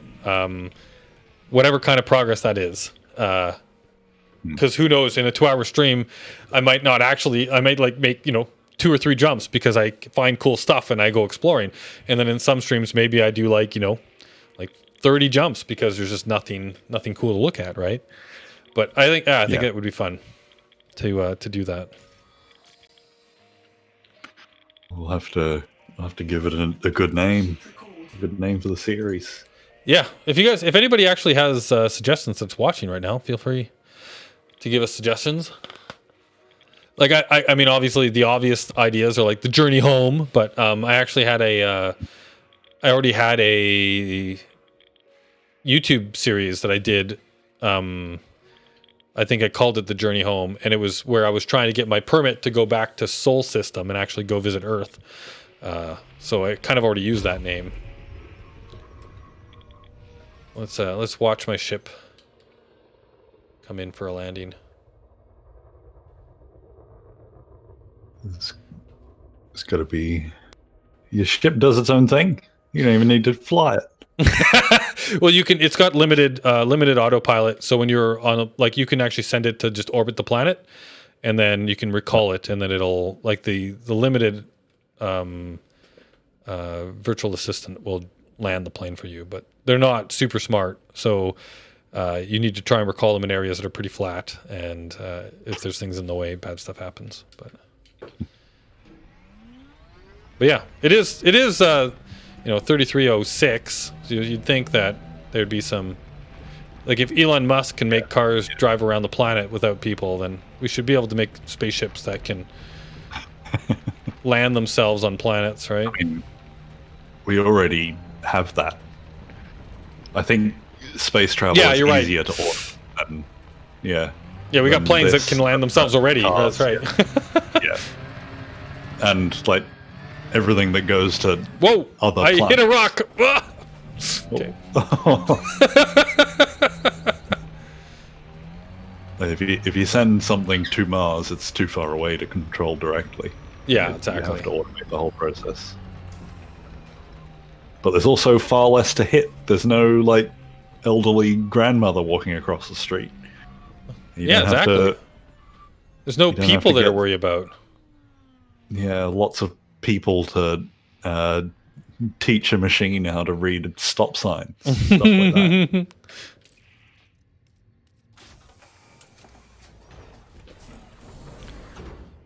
In I go. There's got to be a pun around Soul. Like, the series could be called something like Soul Searching. I don't know. Returning from the Stars we get from Vic Smoke. Yeah.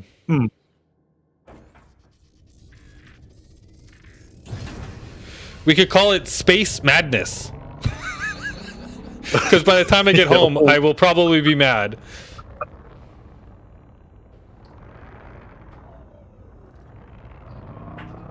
Landing gear retracted. I don't think I'm very good at titles of things. I do just have a lot of working titles. Just go, I'll just come up with something now just to fill it so it's not a blank thing on a page. Right. And then that working title stays that Becomes way. the actual forever. title, yeah. Yeah. Armin says it'll be soul crushing. Soul crushing. Oh, that's beautiful.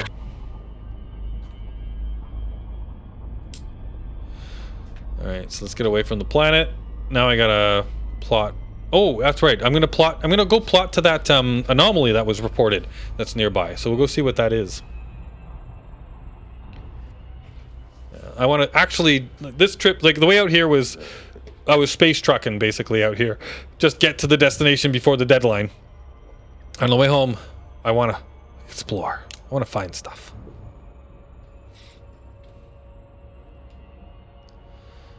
So am I far enough? I am far enough away from the planet here. Oh yeah, no, I'm pulling out from the gravitational forces of the planet now. Boom, there we go. So I will kind of face away from the star before I go into the codex. And let's plot a course to that anomaly. This thing. This L-type anomaly.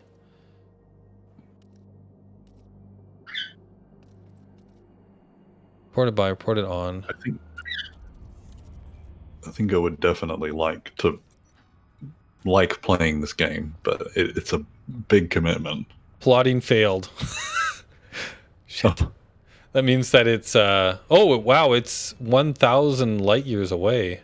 How far away is how far away is this from me? And is it on my route home? Okay, so it's there. It is actually kind of on my way home, but it can't figure out how to get there because there's not enough planets in between that will hit my jump range. Yeah, so I'm gonna have to figure out how to plot to this thing myself. So I'm here. Well, I guess I can keep going the route that I was currently going. Let's see if I can make my way over to that thing. Well, so let's go here. Let's keep going on the route that I'd planned before. It's on the way.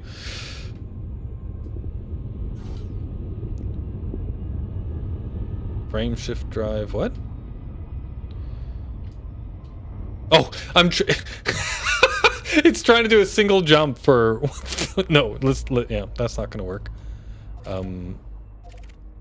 There, we want to go back to our plotted route. 45 light years. That'll work. I was trying to tell it to make a 1,000 light year jump, and it's like, no, can't do that.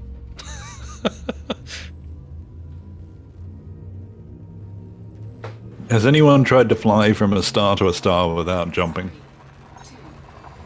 You know, like star to star that isn't like in a binary just system. fly there? I don't think anybody has done that because literally that would take like years because it's like real time.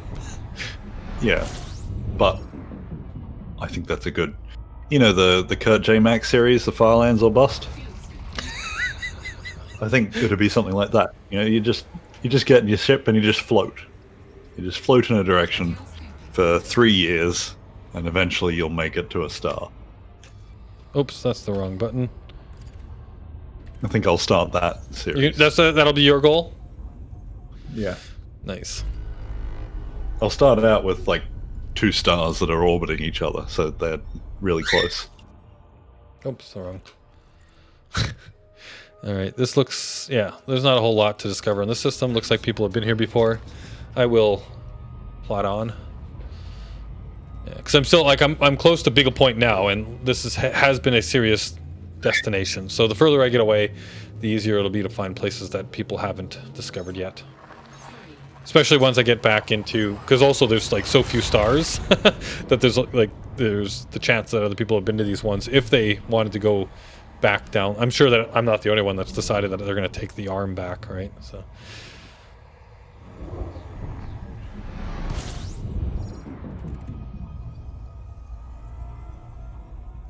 Oh, I think I'm also plotting only scoopable stars right now, so I should change that. That might be another reason why I can't plot a route. Let's take a look at that. If I go back into the plotter, yeah. Let's turn on everything. And then let's go back. I should actually bookmark that place. Let's go back into the codex.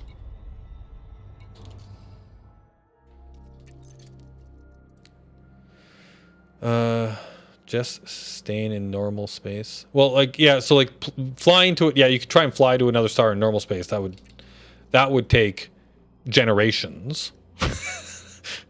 You would have to have your children's children keep playing the game to get there. Or if you did it in Super Cruise, which is faster than light travel, but it would still take years to get there because these things are. It does depend how far away. That star is. Oh, it's still too far. Let's bookmark this. I guess I should have a kid. Oh my goodness, that's your plan, huh? Oh, look at this system. That's kind of neat.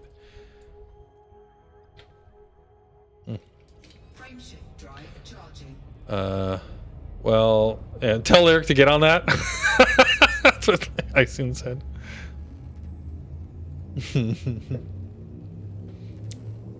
I just realized, Boris, we're still in the lobby or whatever. Should we go back to the other place? You probably should. I was going to do it after you finish your stream, but now that you've noticed, we can. All right, I'll flip over there. Where are we? There we go. I'd move you, but you can't change me from servers? Service, yeah. Yeah, we've been over this. I like that I thought you could, and I like that you actually tried. Yeah. I did sit there for a while just staring at your name like, he is going to notice, right? It's a good question. Oh wow, this is a trinary system with a Jupiter-like planet in it. That's pretty cool. See, we could fly between these stars. Yeah, you can fly between these stars. In Super Cruise, you definitely can. But in real space, it would still take years probably or at least months. Actually, speaking of, like, another thing that I like I used to do on my Elite Dangerous streams is just talk about space news, because one, space is awesome, and Elite Dangerous seems like the place to do that. Yeah. But I was reading a couple of articles recently about Planet 9 and stuff, so one, like, you know what I'm talking about when I say Planet 9? Just make sure that... Yeah, like the theory that there's an inferred Planet 9. Yeah, that because there's a gravitational problem, yeah, right, with our solar system. That it seems like something's missing, right? Like that the orbits mostly make sense, but not completely make sense. And a leading theory is that there must be another body out there that would account for these gravitational problems in the orbits. And a couple of new theories just popped up that I thought were kind of interesting. One was that the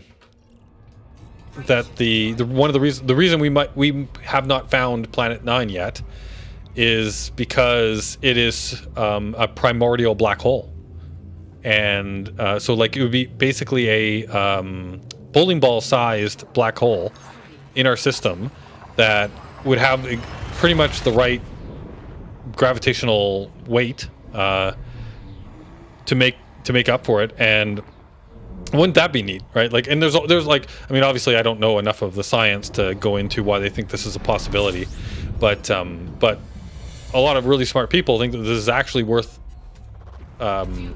pursuing as a possibility, right? But that would be super freaking cool if we actually had a tiny little black hole in our system. Could you imagine if we found it, and then we could do like the amount of like the actual science that they could do, right? If we actually had a freaking black hole you could actually that close, reach it. yeah, that we could reach it and study it, and like, that would be so neat. I don't know if it's the Oh same wow, for this that, planet! but Look how fast this planet is turning. What is the daily cycle on that thing?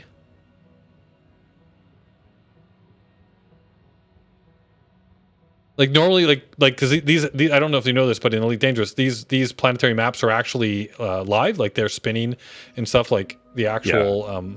But look at that, like that planet is moving so fast. Normally, you can't tell that they're turning, right? But that one is just like going like a bat out of hell. That's crazy. I'm at my go land on it. And it's land on it. Oh, is that one a landable planet? I didn't even look. It is. Okay, let's go take a look. What is this? What is the gravity of this planet, though? Let's take a look at that. Oh, it's like not even 1% gravity. Okay, all right, we should be able to do this. Let's go land on this planet. Oh, there's the galactic plane. But yeah, so I thought that was really neat. A possible black hole, primordial black hole in our system. These are like primordial black holes are, my understanding too, are just theorized. We've never proven that they even exist, right? So like there are like multiple layers of like plausibility here, right, that we have to get through for this to be true. I'm very far from an expert, but I would assume a planet is a far more likely explanation. Yeah. And they're saying like maybe the reason we haven't found it is because it's a black hole. But anyhow, super cool idea. I remember when I was reading about it, the reason why we might not have found it is just simply because it's a very long way away and it's dark there. Yeah, it's difficult to see things that are dark. As Douglas Adams put it, space is big. Yeah. So even if like I don't know if the black hole theory means that it would be closer, but even like the distance away from this thing, like how long did it take to get to Pluto? Like this thing is way further than that, so it's within reach, but it's not an easy feat. Yeah, no, we're talking like way out, not obviously out, probably like closer than the Oort cloud, but like way the hell out there. In Elite Dangerous, which I think is pretty funny, because of this theory, if you actually go, so if I go search Sol, they've plotted a bunch more stuff that we've discovered in our solar system in Elite Dangerous, but also they put in one planet, which is the theoretical planet 9 as well. So here's all the planets that we know and love, right? And we got Mercury and Venus and Earth and Mars and Jupiter and Saturn and Uranus, and Neptune. But then you see all of this stuff out here, right? So here's Pluto, and then here's a whole bunch of other little tiny, dwarf planets and stuff that have been discovered out there that are kind of like all floating around in the same like general vein of Pluto and stuff. And then this guy, Persephone. This is their theoretical planet 9 that they've put into the game. Yep. That is the planet that makes up for the the gravitational. And I've been to Persephone and I've landed on it. It's actually a pretty cool planet. It's it's got this green. I don't know. It was really like I went there once. I think I went there on a stream or in one of my episodes, but it was fun just to go there and land on that planet. But so here's this crazy planet. Should point out that theory is still not. No, that's not. Yeah, like for sure. It is It's still. It's. There are other. Possibilities. Lots of other. But it's exciting, so that's what we want. Personally, I want it to be a primordial black hole. That's the coolest option. That's what I want. And actually, so there's another article that I read, I think just like 2 days ago, where they're theorizing that our solar system used to be a binary system, and the other star at some point got ejected from the system, and that might explain the gravitational problems and Planet Nine, and that, like, yeah, I haven't read enough about it yet to kind of like get a good understanding of what they're talking about. But yeah, like there was another, it's like we might have had a second star, right? Like we might have been a binary system for like a long time ago. And look at this planet. What the hell is this?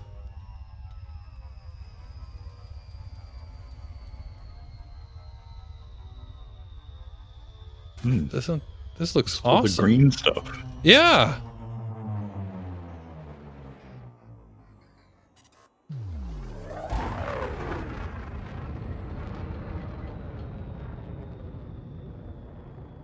High metal content world, apparently. Uh-huh. Is it really called Anarchy? Oh, no. The system is an anarchy state, which means that there's no government, and it's because there's like nobody here, right?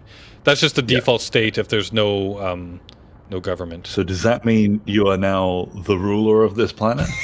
Yeah, if I decided to settle here and make an outpost and call it my home, then yes, I am the ruler of this crazy green slime planet. I'm going to land, and we're going to drive down into that green stuff.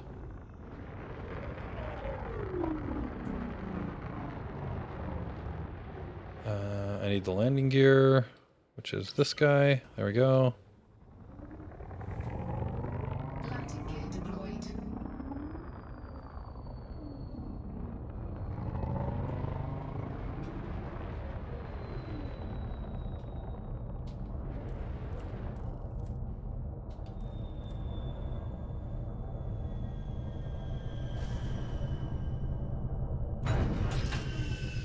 There we go. Deploy. Yeah, so I read those couple of those theories are pretty cool. About the possibilities for the gravitational problems in our system. Oh, handbrake's on. There we go. So let's go down into this green stuff.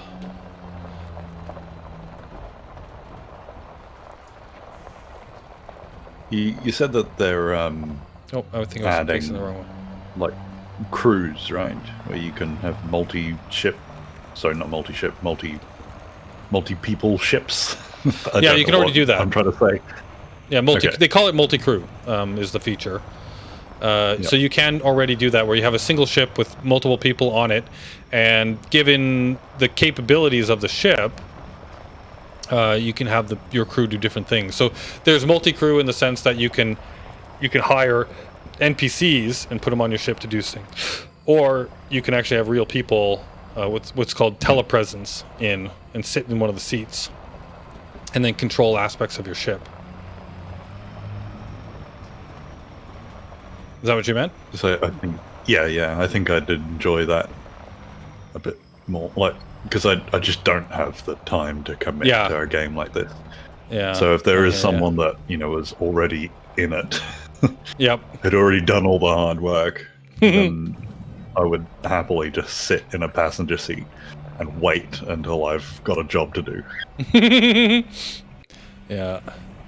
Exploring, there's not so much to do, but like if you're in the back in the bubble, so like the different types of jobs that you can have in a spaceship. This is so weird. Look at this. What is this green stuff? Like, it's got to be a type of material, right? Like, what's green? What's a material that's green? Like a rock.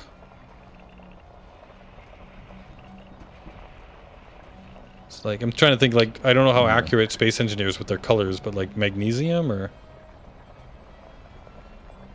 Yeah, that was like a blue, wasn't it? A blue, yeah. But yeah, so like in multi-crew, you can do copper is green in an oxidized state. Oh, okay. Oh yeah. There's no atmosphere on the this planet, though. Statue of Liberty. So would that like to be oxidized, right? It would need an atmosphere with oxygen, right? Yeah. Is that not how that works? Yeah. It's just rusted, right? Yeah. Right. Yeah. The Statue of Liberty is a rusted copper. Right. Yes, that's true. But yeah, so multi-crew roles that you can pick up are so if the ship has turrets, you can actually get into into the turret cockpit and then kind of like like you would actually control the turret on the the turrets on the spaceship, and in a battle you could like fly around and shoot things so you could actually be helping shoot behind while they're flying and keeping the baddies off of them and all that kind of stuff. Another option is if the ship is equipped with ship-launched fighters, you can actually get into these little fighters and then like poop out of the ship, the mothership, and then go around and fly and help out in battle, which is a lot of fun. Those little things are fast, super fast, and a lot of fun. This is an interesting terrain. Sorry, what was that? I'd like to fly in a poop. You'd like to fly in a poop? Yeah, that'd be fine with me. Yeah. Can you land and control one? Like you said that you could have a couple of SRVs, right? Yep. So can you control one of them? Sadly, you're not allowed to do that yet. So, they haven't allowed that. I'm that is something that I would love. So I would really hope that in with getting out of your ship and walking around, I'm hoping that in Odyssey that they also let you. I would love a scenario that I thought would be super fun to do in this game is have a multi-crewed ship, right? And have ship launch fighters, have SRVs, and then have somebody flying the spaceship, have people poop out in fighters, and then have people poop out in SRVs, and then actually do a full-on base assault, right? With people on the ground, little fighters, and then the big mothership, and everybody going in and coordinating their actions to take out a base. That would be super fun. That kind of gameplay I think would be a lot of fun.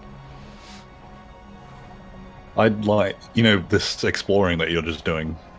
You're collecting resources. You just fly to a thing and you just have double the people to collect resources. Yeah, totally. Yeah, that would be really cool too, just to be able to have multiple people on the same ship, get out in multiple SRVs, and then just go collect stuff together. Because you can do that right now already, if you both have your own ship and you both have your own SRV. But you have to have multiple ships, right? Each commander has to have their own ship. I feel like that is the basis of Elite. Yes, it is. Yeah. When does oxygen freeze? Oh, that's your question. No, I was just talking with them. Because Almond was saying, well, it might have to be gaseous to oxidize, but if oxygen is frozen, will it still react? If you've got an oxygen rock, but I don't know when oxygen freezes. Yeah, what's the freezing point of oxygen? Solid oxygen won't react. Yeah, I assume by the time it's solid, it's not going to react with anything. Yeah, that makes sense. Based on my no chemistry knowledge. Yeah.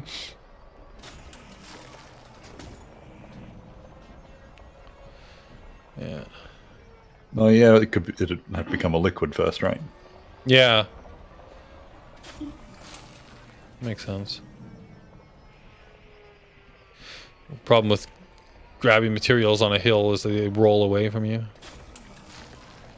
Is this a Nid science that we've got to do? We've got to get some liquid oxygen and just pour it on copper and see if it goes green?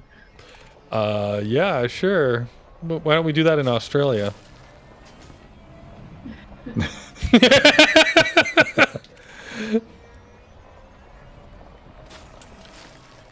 Oh, is there still another?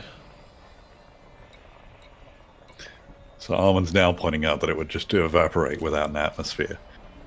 Yeah, I guess that makes sense. But then you've got oxygen, normal oxygen. So if someone is coming here pouring liquid oxygen on this planet all the time, you're gonna slowly make your own atmosphere of oxygen. I'm sure that's how it works. Yes, that's definitely how it works. Yeah, totally. Because it'll turn into a gas and evaporate out. And If you definitely do not enough of it all at once, it all might. at once. Yeah.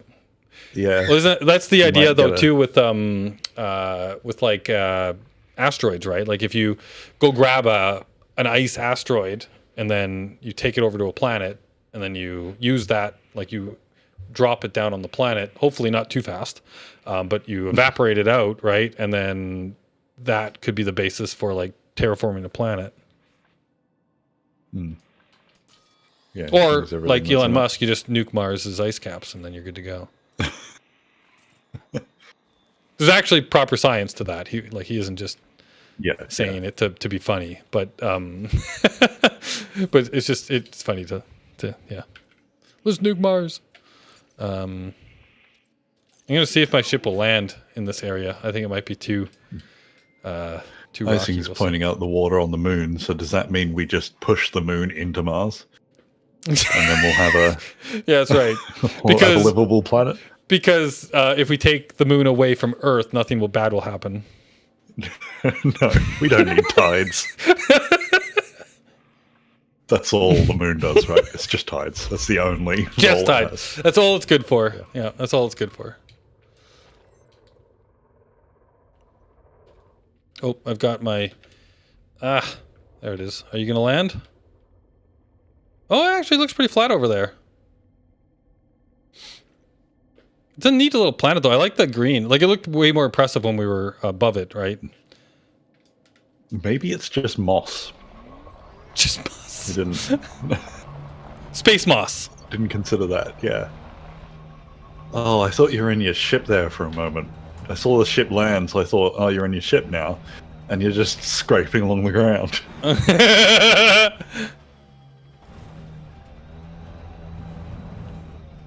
Let's go to the flat part, and then we'll drive around to my ship.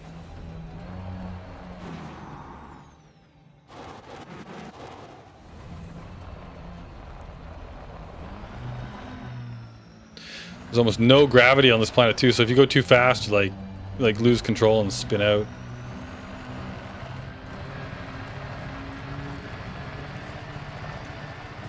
Without air, wouldn't it pop? What are we popping? We've gone through too many silly things. I can't remember what we're popping. What are we popping now? That's right.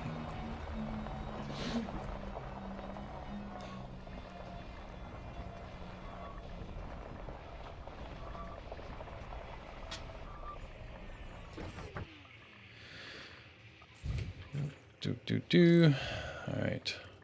Board the ship. I'm gonna have to go for a quick break, but we'll be back shortly. Alrighty.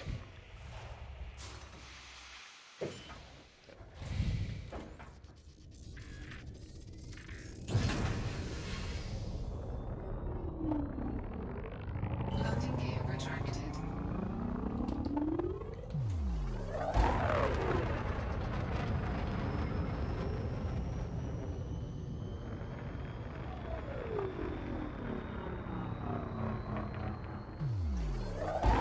Frameshift drive charging. Alright. Where are we going next? Because we... Oh, yeah, that's right. Can't do that while we're switching modes.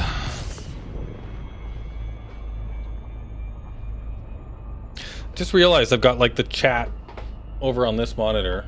It would make way more sense for me to put it over here so that I can see, like, look at you guys when when I'm looking over at the chat. Oh, is my lighting really low in here right now? I look like I'm kind of shadowed. Maybe it makes sense though in the for the atmosphere.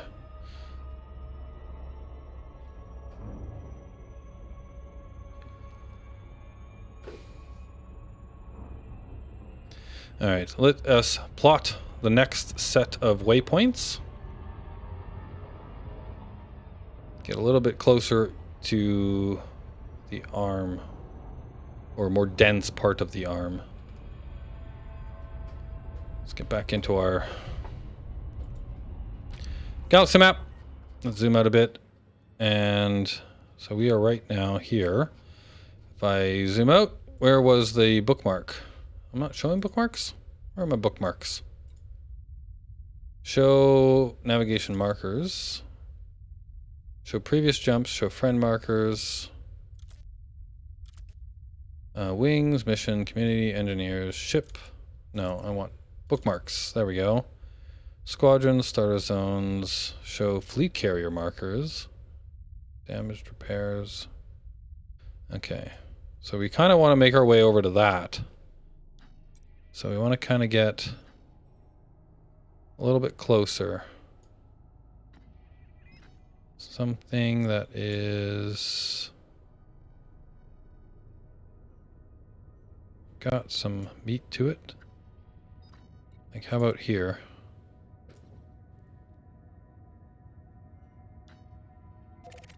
There we go. Okay, let's get to there, and then hopefully that'll let us keep moving towards our goal.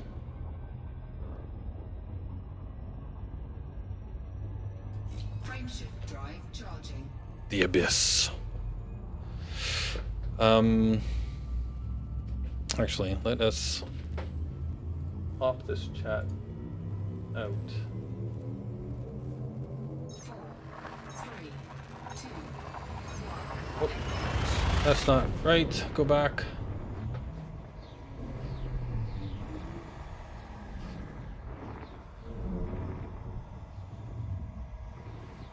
I am not sure what I'm doing. Okay. Oop, there's our destination over there. fuel scooping. Ooh, too close to the star. That was close.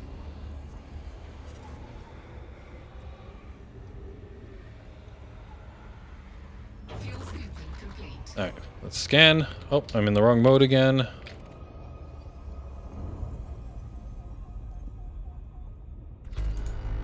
Ten back. bodies. Hey, welcome back. I made one jump to a very One boring jump. system. Frameshift drive. So we're moving Are you on. there yet? Am I there? Yeah. Back Yeah. at Is that Seoul? going to be? Is that going to be the? Is that the name?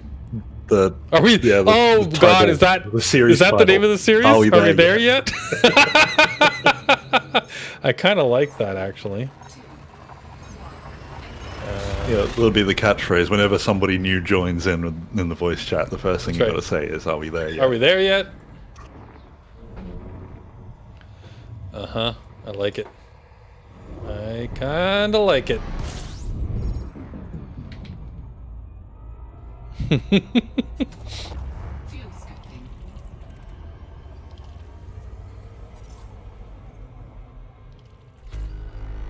27 orbital bodies. Fuel scoop disengaged. Anything interesting? Doesn't look like it. I'm still crunching. Actually, what's that thing? I'm looking forward to our pizza. Yeah, Thinking about it. That's why I'm eating vegetables. Because I know Oh, I'm not yeah. having vegetables for dinner. Oh, I'm eating chocolate. There's something about streams hmm that just make me irresponsible. And Yeah. it makes us look like we've got the worst diet. Yeah, Just- definitely. Yeah, on stream all the time we We just have these. snacks and treats drinking and Yeah, like we'll bake something, yeah, bake a cake or brownies, and like present it on stream. Yeah. Charging. Normally we eat very healthily. Yeah, we eat well. Yeah. I don't exercise. I need to exercise more. My job's Mm. quite physical, so Yeah. I don't exercise as much as I Mm. like to. Yeah, I used to be fairly fit, but it's not gone well this last year. Yeah, Yeah. Boris is quite good at tracking things like that. And Oh, I really like data. yeah, I collect data on myself, like a data weird on amount. everything. Yeah, everything I can. And we were looking at the data he has on his weight, and literally the month he met me, it started going up.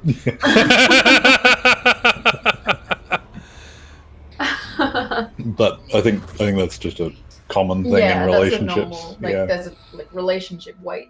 Mm. So 'Cause- What's that? Yeah. You just want to spend all your time with that person, Yeah. and it usually doesn't involve running. Well, you just need to make sure that you guys live far enough apart that, and then you run to each other's houses. What if we went on different routes and ran to each other's houses, but we each Missed ran? each other. Yeah. You just end up in the other person's house. That means we're going to have to double our rent. Oh yeah, no, I don't want to do that. Gas giants. I think we should have another meal. Because Apple won't get up until, Yeah, until later. a bit later. So I think we should have another meal, and then maybe before you start streaming, or I can make something while you're streaming. Yeah, we can make something. We don't have a lot because I haven't done the grocery shopping. It's alright, I'm an expert chef. Okay. Yeah. Yes, and yes, Icing, I think that you're like everybody that joins the chat and all the people that come to talk, right? That's the first thing that they have to say as they join in is, "Are we there yet?" And then my response obviously has to be indignant. You need to get increasingly annoyed Yeah. until you're just yelling at people.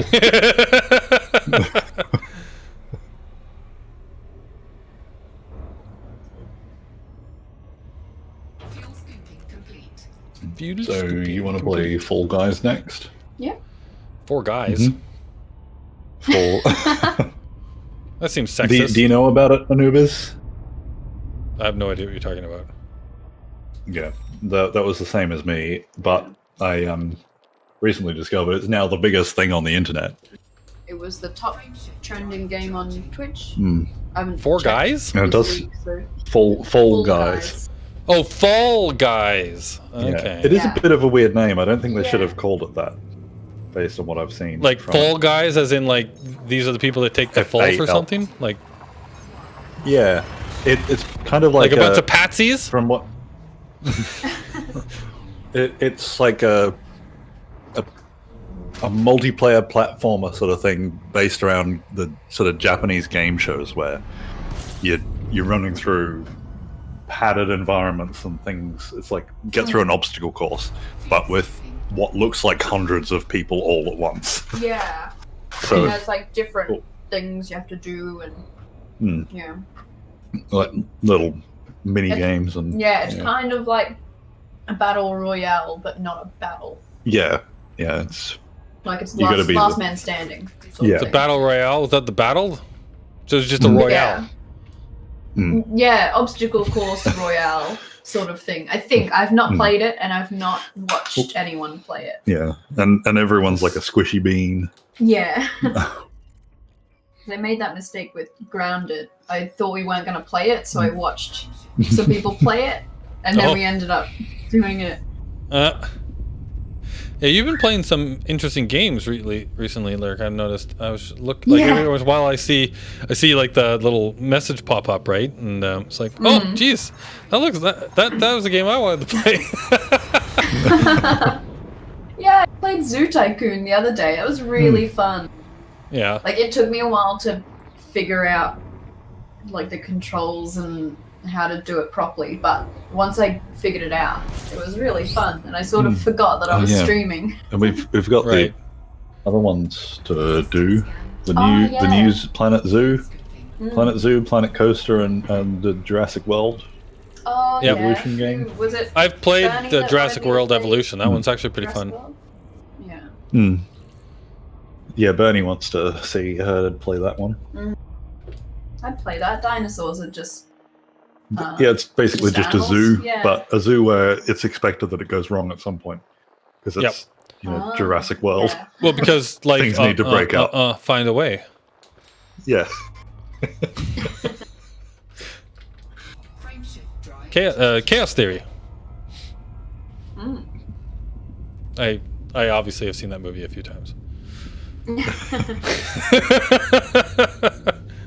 Yeah, but he was one of my favorite characters. God, what was his name now?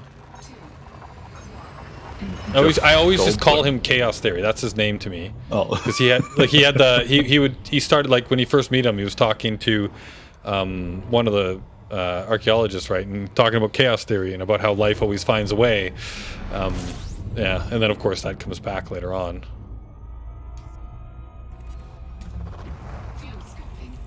That actor too is one of my favorite actors. no, I've got to go eat something substantial I that had isn't just carrot, chocolate. So is that substantial?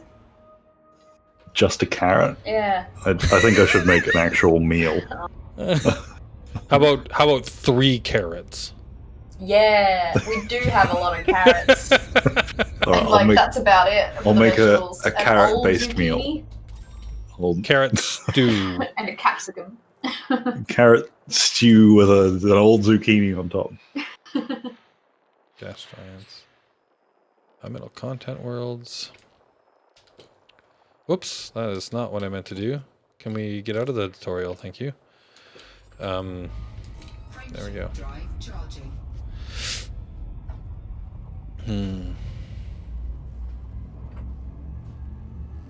That's not what I meant. I just typed lunch into Google. I meant to go to Pinterest. Lunch. Give me lunch. Give me lunch. Lunch or bust.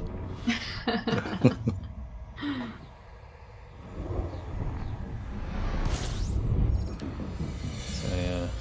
I'm teetering still on pulling the switch on that Sniper Elite board game, Boris.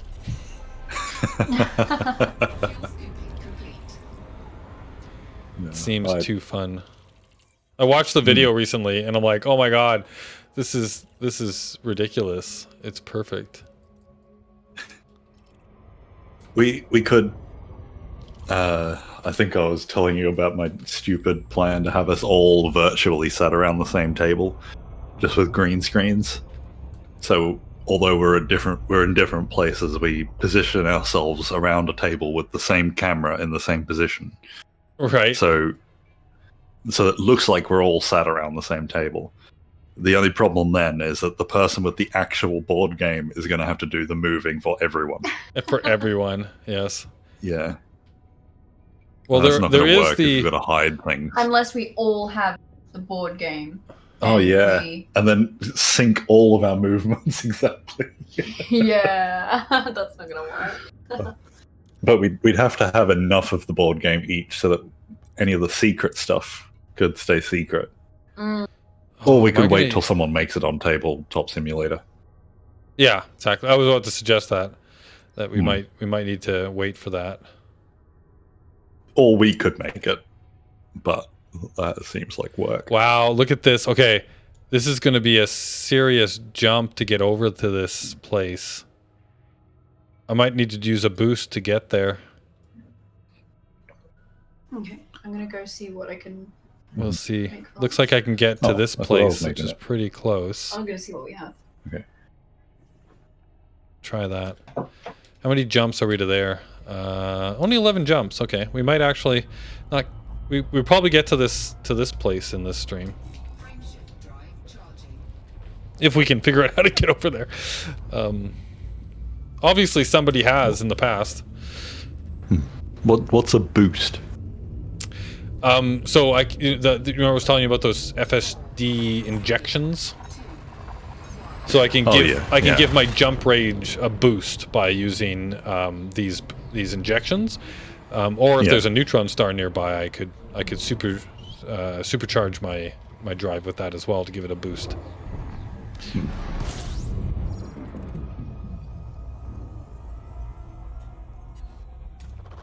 Fuel scooping. 10 bodies. What kind of bodies? Okay. Let's look at the scanner. Doesn't look like anything interesting. So let's move on to the next. Frameshift drive charging. Yeah, if anybody in the chat actually has used the FSS scanner a lot. Does it show you, like if you pop into a system and there's like not a planet, but like an anomaly, like a strange thing to go investigate, do they show up on the scanners as well, like in a specific area of the scanner? Or do you have to like just accident on them by flying around?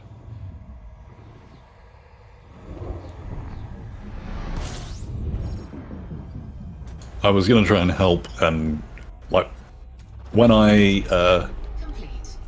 like backseat game for a stream, I do that a lot for Lyric. Like she plays a single player game, and then we swap. Like I play a single player game, and she just watches.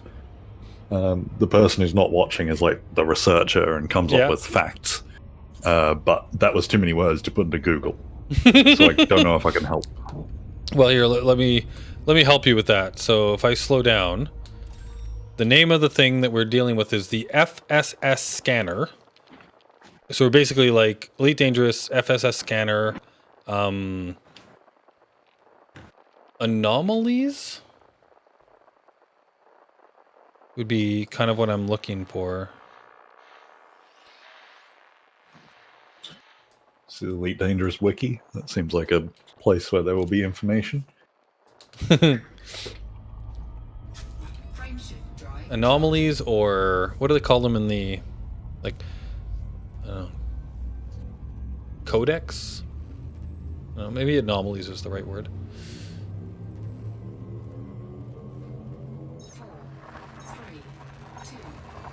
Just wondering how you, like, if the tools in the game help you find these things, or if you have to just be dedicated and fly around systems looking for stuff.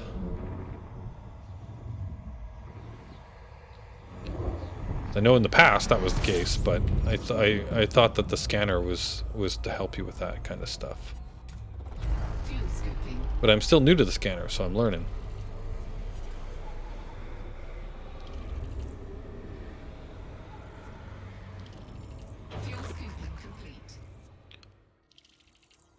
Oh wow, it's a big system.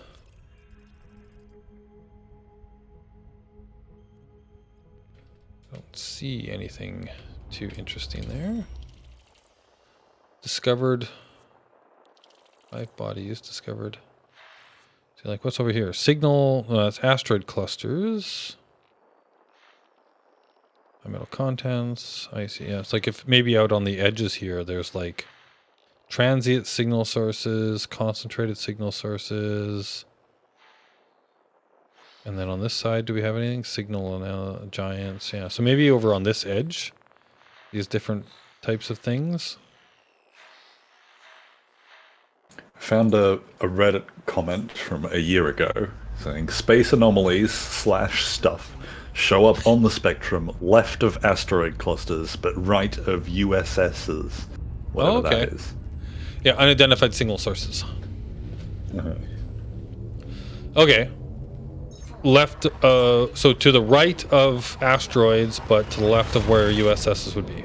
Is that right? Left of asteroids, right of USS. So the opposite. The opposite of what I said. Sweet. Because I'm good at that. This is one random Reddit comment, completely unsourced. So it must be true. Yeah. Would you like a chicken wrap? Yes, please. Mail it to me. Chicken wrap? Chicken. Yeah. With lots of carrot. Yeah. Carrot, capsicum. A carrot We'll wrap? have Spinach. a carrot wrap with a little bit of chicken through it. With a side of chicken? Yeah. Alright, I'll go make And that. spinach. And spinach? This is spinach. Okay. Alright, so if I look here, asteroid clusters would be right here. And So you're then making it? signal sources. So yeah, it's over in this area somewhere that you would see stuff. Can we get Oshal to rap about carrots? What? Oshal, Oshul. He's a guy that you remember the game. What's the name of it now? The zombie game. The first game that we played that wasn't Space Engineers. How have I forgotten? No More Room Left in Hell. No No More more Room in room Hell. left in hell. Yeah. No more room. Yeah, in hell. that game. We were playing that only a few weeks ago. We went back into it, and we forgot that we had to set up our own servers, of course. So we were playing on public servers, and we came across one with people in it. And one of the people in it, his name was Oshel. We were using the in-game voice chat to talk to people. So we were just like yelling at strangers, pretty much. Sounds about right. And Apple's got, he's got his mixer now, so he puts his sounds through his mic, and he just went up to somebody, one of the people that we were yelling at and playing with, and just said, "Rap," and then he played a beat through the microphone, like gave him something to rap against, and we were expecting nothing, but he did try.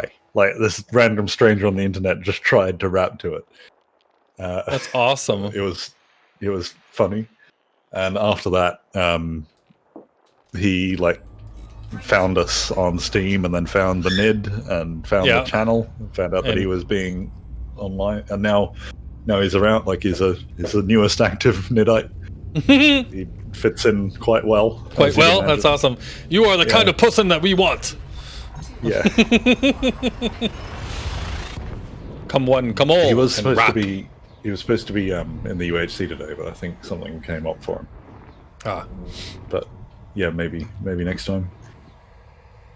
But that's how we meet people, apparently. Yell at enough strangers on the internet. Yep. Well, wasn't there that big, there was that, we met a whole bunch of people at one time where you guys just decided to have a backyard party in GTA 5? Yeah, I liked doing that just through. Yeah. We did spend ages forcing people to roleplay with us. Yeah, that was awesome. It was so much fun. Yeah, just random GTA Online servers, and you just turn up and say, "We are the police, pull over."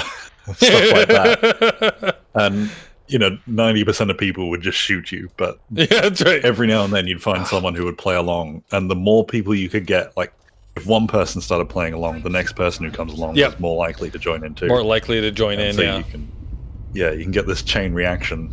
It's like the first follower one where thing. And so we'd end up I'd invite everyone around to my fake house, my fake mansion, and we had a big house party. And although when I got there, I didn't know what to do. Oh, the bird is... the bird is birding. Lyric's out there, yeah. Lyric's making food, so she wants to go yell at the food. So I'll just go take her out there. But I'll take her out there, and I bet she will be upset that she's not in the same room as me. So what she actually wants is for me to go out there and watch her eat. Alright, I'll just take her out.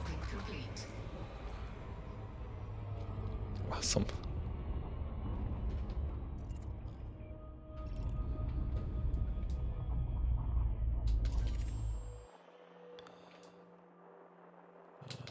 I want an anomaly. Show me the anomaly. I want to find something cool.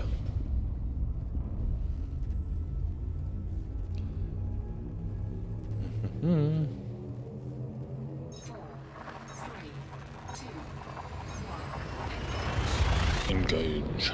I need to get my my AI set up again. My Astra. What HOTAS do I use? I have a what is it called? A Logitech 52. What's the thing called again? What is the name of this thing? I used to know this off by heart, and now I've forgotten. X52. The X52. The Saytech, which is now owned by Logitech, I think. Saytech X52. I likes it a lot. It's a nice HOTAS. Boom. What do we got in here? Just 2 stars. Are there any anomalies? No anomalies. Frameshift drive. Yeah, and it hasn't taken too long. I've been playing with the keys. I've been remembering my setup. I mean, I did play for years with this HOTAS, and so it is fairly muscle memory. But took me a little bit in the beginning of the stream to remember all my button combos, especially the ones that I hadn't used all that often. I've been constantly tempted to get one, but they're so expensive. Yeah, so I have the X52 Pro. So I think there's an X52 and the X52 Pro. So I splurged for the higher model. And yeah, they are pretty expensive. But I like the build quality of the Pro. I was a little concerned when I was reading about the reviews on the X52 versus the X52 Pro, and so I decided to go with the X52 Pro, and I have not been disappointed at all with this piece of machinery. I know that there's a lot of people that really like the Warthog, I believe it is. That one is I think even more expensive. But one of the downsides with that one is the it doesn't have what is it called, yaw control. So you would if you wanted yaw control, you would also need to get pedals.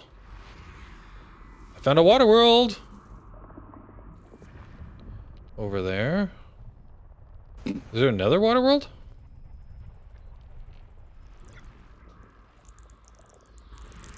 Yep, there's 2 water worlds in this system. Oh, maybe even a third. What are you? I'm back. What are those little weird arrow things that are pointing in every direction when you select on your scanner. So like as you move the scanner around, it's gonna highlight the different areas and where they are. So like I can go, so it'll point me to, hey, there's something here, right? And as soon as you lock onto it, then it pops away, right? Yeah. But I found 3 water worlds in this system, and I think there's still yet another one.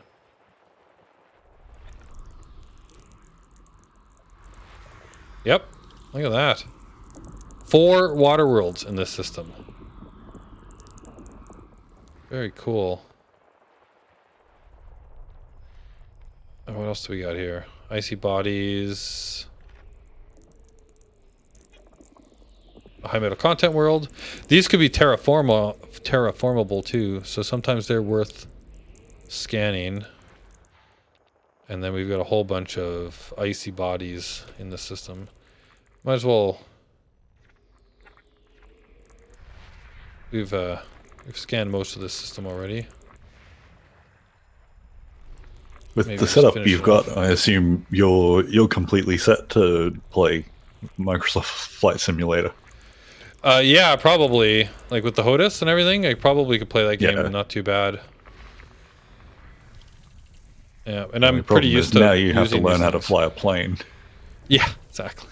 That's the bit I'm worried about. Well, if Apple can get off the ground, then I assume they'll be able to. I'm just worried that it's too complicated. I'm just never going to be able to.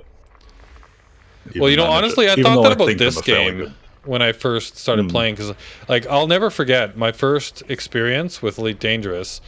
My friend convinced me to try, and he sat there on. This is before Discord, I think. This was like back in the. What would we use Yeah. before Discord? It was like Either TeamSpeak or Mumble. Mumble. I think it was Mumble. But he sat there on Mumble laughing at me for 40 minutes as I tried to figure out how to land my spaceship on a and it was like, it wasn't one of the big stations that have the mail slots and everything. It was like one of those smaller ones so the whole station was like rotating. There's 4 pads on 2 of them on either side, and the whole thing's like flip-flopping around, and it was like, oh my god, I was like having a hell of a time trying to figure out how to land this stupid ship. Oh, it was driving me nuts. But when I finally got it, and then it's gotten a lot easier since then. So I imagine it might be the same idea, right? With a game like that, where when you first start, you just like crash constantly, and then you get the hang of it. Armin says that apparently there's a bunch of like options you can switch on to help turn it into easy mode. Yeah. Yeah, I the often find Warthog with things, looks like a especially nice, yeah. in simulators, the more of those sort of things you switch on, you do sort of lose something. I think. Like I don't know why. Like that's why I like driving in Euro Truck Simulator with the full gearbox and everything, because it feels like that is the game.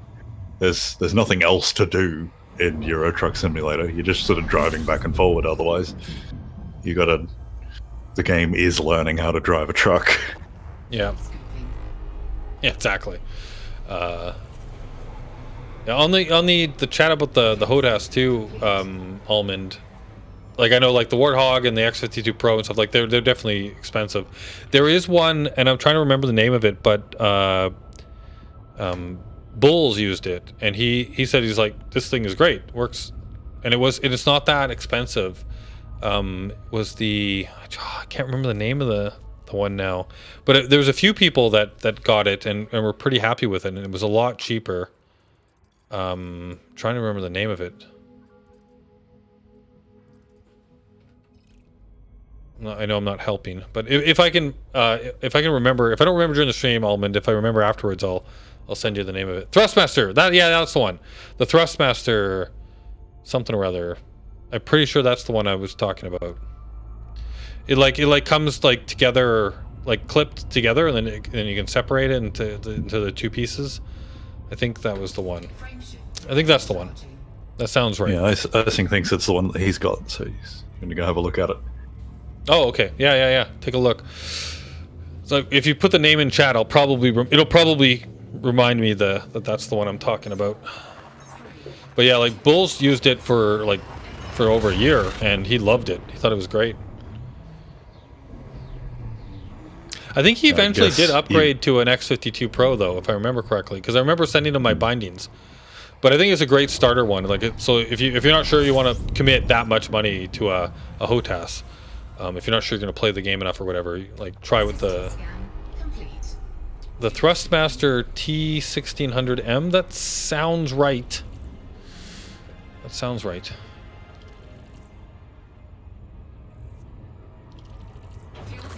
I'll double check that when I'm off stream and see if that's the one I'm talking about. But that sounds. I assume right. there'd be some sort of like kind of diminishing returns on it. So just having one is probably a big step up. Yeah, totally. After that, it's just luxury. Oh, I think I've gotten to the spot. All right. So now, the question is, how far away is this system? 99 light years. I need to be able to do a single jump at 99 light years. So the question is, how far away is this one? That looks like it's slightly closer. 76, still out of my range. I don't think... What's that tiny little dot kind of behind it? Oh, I mean, behind doesn't really matter, but that's even further away, yeah. Oh, but can you get to that one? And then that's closer to... Are you trying to get to the one with the orange thing on it? Yeah, I'm trying to get to this one right here. The one with the bookmark dot on that you had selected just before that. Is that one closer to this one the is orange? closer, but it's still 76 away from me, so I still can't make it there in a single jump. But what about the other one on the back? The problem is that I don't think I can get around to it either. If I could get around to it, I could probably get to this one. So I could try and find another, maybe if I went down to here and then... Oh, actually, I think the lines, if you look at my screen, you see all the lines? All these lines that are connecting the stars? They show me... I think that's showing me stars I can reach with my range. So it looks like it is completely out of my ability to get there unless I boost. So I need to get to 99.5. So basically I need to hit 100 light year jump. Can I hit 100 light year jump if I synthesize? So let's go to an FSD injection. So this will give me a 25% boost. I definitely can, right? Like, for sure, 100% boost. That'll give me 120 light year jump. Question is do I need to go that far? Will a 50% boost, so if I've got a 60, so half of 60 is 30, that would be 90. That'd be really close. No, I need 100, right? So I don't think 50% will be enough. What is my actual jump range? Can you boost close enough to that one that is closer? Like, do Oh it yeah, in I see what 2? you're saying. But then that'll probably... Well, the question is how far away is that other one? Is that within my range if I get there? It might be. But I can't tell. Like, I can't actually measure the distance between those two stars until I'm there. Can you do some trigonometry? That's I guess you don't know the 75%. angles. Yeah, I need 75%. So there's not a 75% option. Oh yeah, you're right. Yeah. Do you guys want to do some trigonometry? So let's look here. I don't know if you can measure at least one of the angles. Well, so I can measure from me yeah. to here is 99.53. From me to here is 76. Oh wait, is that still out? No, that would work, right? If I did a 50% boost, that would definitely get me to this one. Actually, would a 25 get me to this one? I'm at 6. I didn't even look. What is my actual jump range?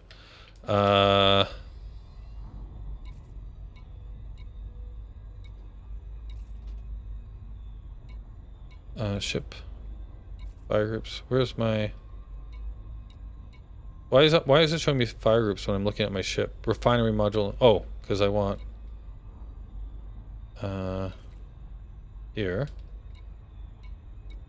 What's going on? My ship is messed up. It's not showing me my ship.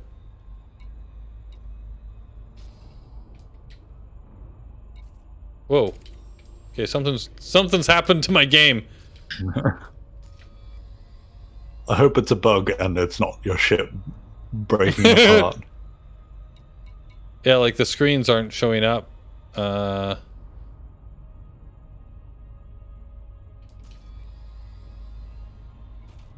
You just have to guess. 60 something. Game is bugged. Yeah, the game is bugged. I can't, like, yeah, the entire screen is missing now.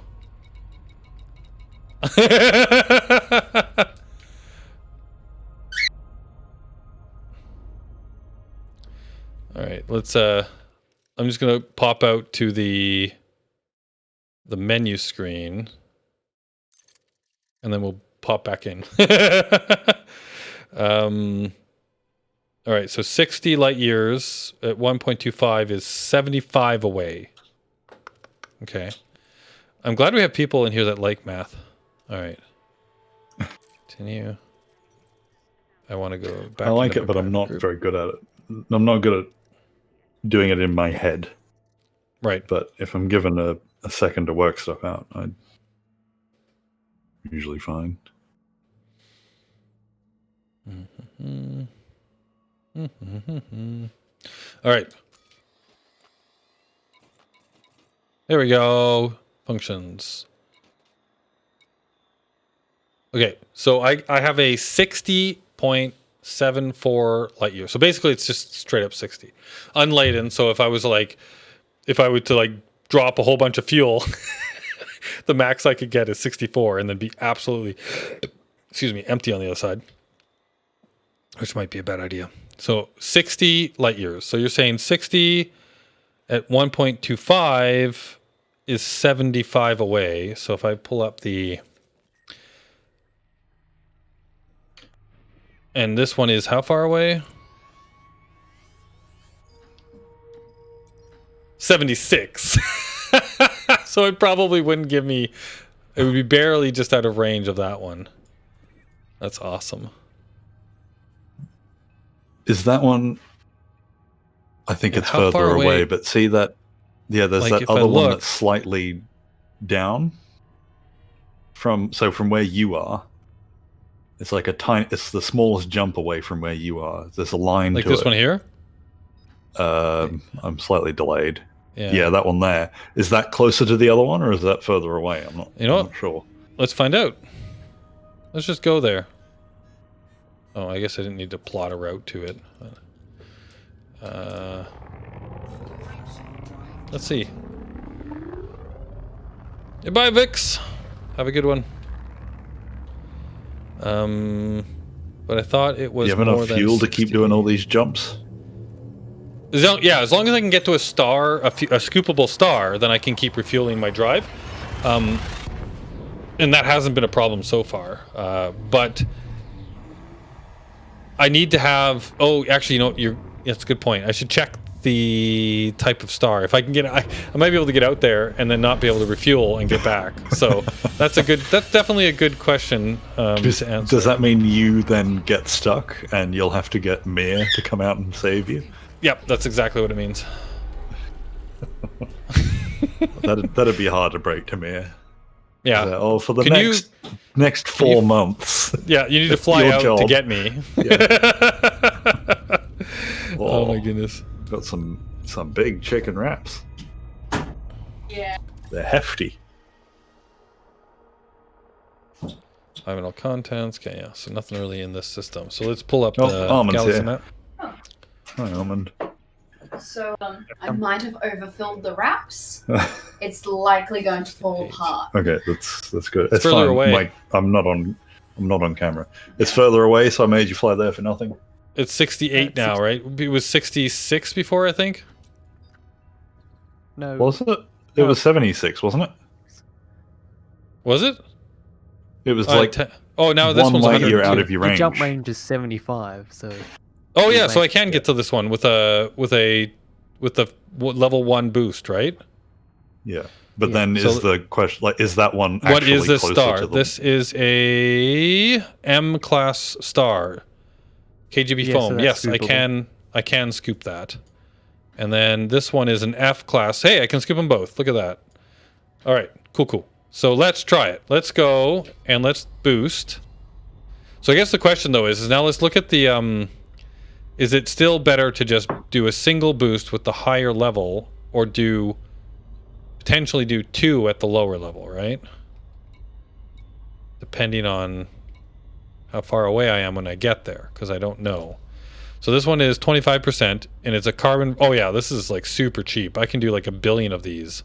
25 available. I only got 9 at this level and 4 at this level. So let's try. Let's do a 25% boost.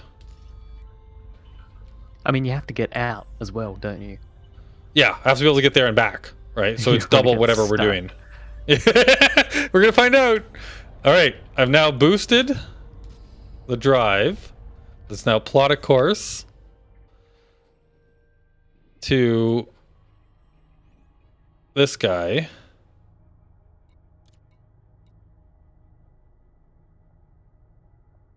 Plotting failed. Was this one how far away? 68. What's my jump range now? 68.4 light years. Oh my god. How far away is...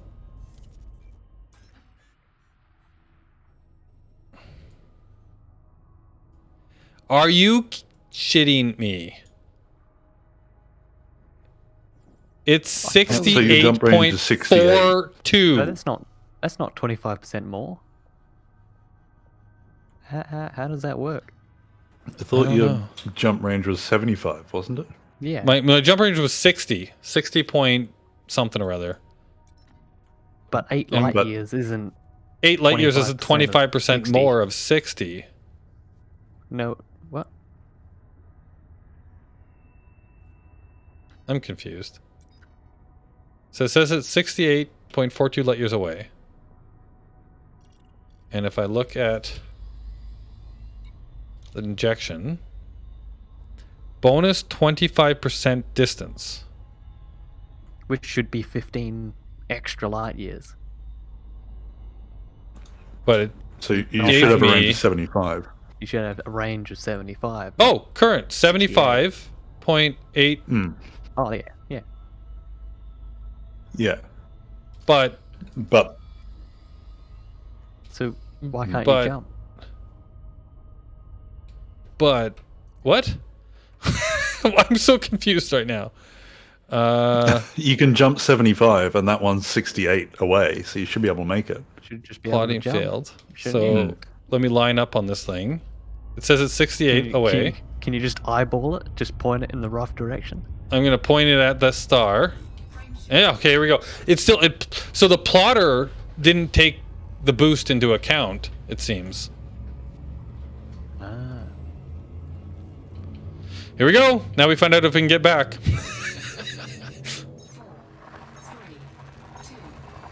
This is living on the edge of exploration.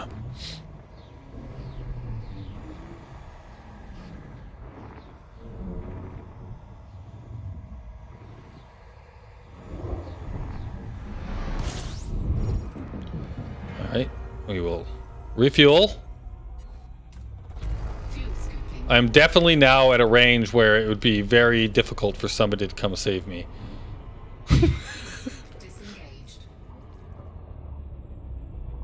I didn't finish fueling scooping. I did that very poorly.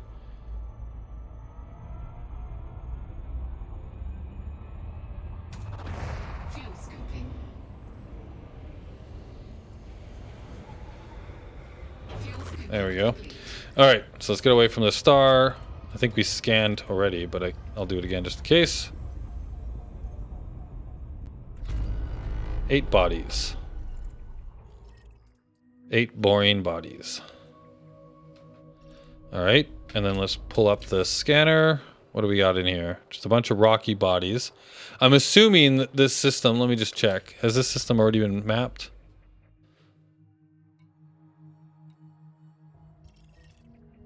Yeah.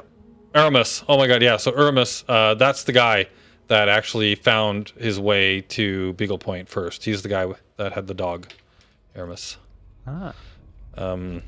So let's now It's see cool if we to can see get... that you can actually see that. Yeah. Oh, and now it's only 55 away. Sweet. So I gotta remember, so we gotta remember, to get back, I need to go here. And then that'll be close enough to go back to 68. Was that 76, 68? This guy here, right? So that's our route back.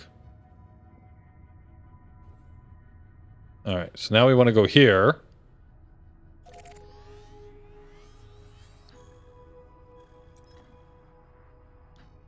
And we can just do that on a regular jump.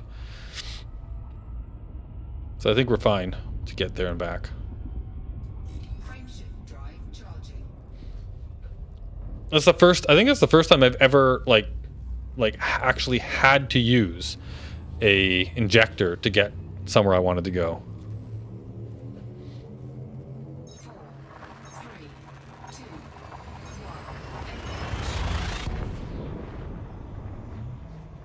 Here we go. What's gonna be here?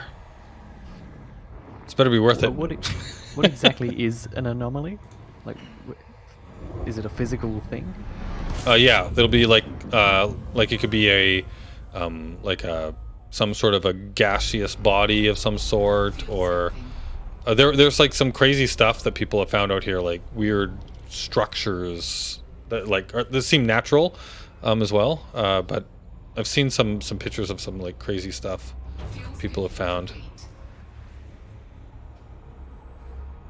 So I'm gonna get away from the star a little bit. Okay, interesting. And then let's pull up the scanner.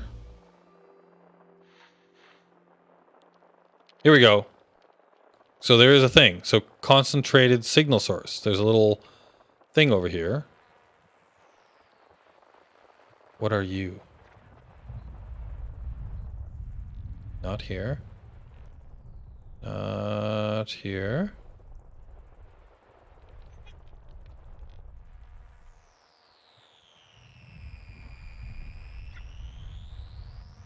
Okay, where is it?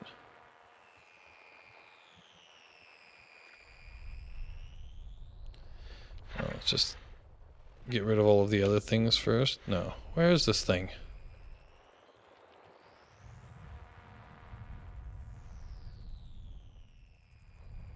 Where is it? Is it off in the middle of nowhere? It's not along the orbital planes?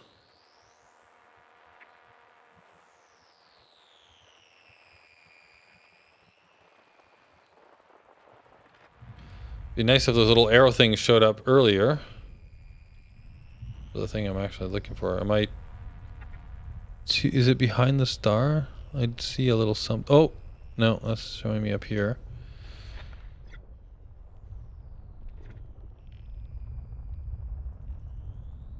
Hmm.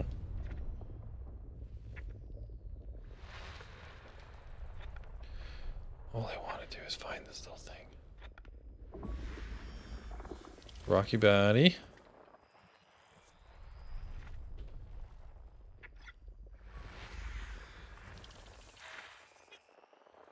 Oh. Oh no, that's low, medium, high. Okay, I'm just trying to see like how to read this thing properly to find the thing I'm looking for. Like how does it... Is there a way that it directs me to it? Maybe that sound has something to do with it.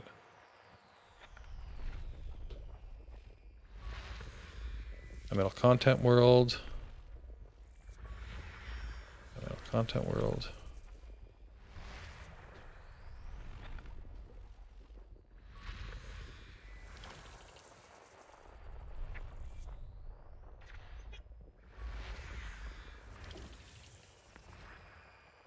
Where are you?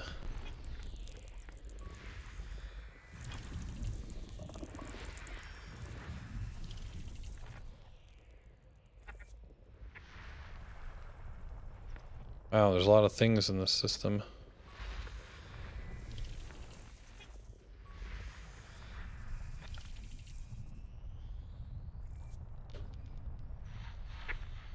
Ah!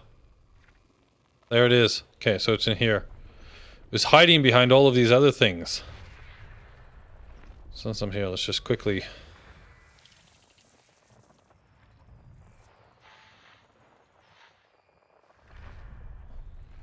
get all these other ones. Ah, come on.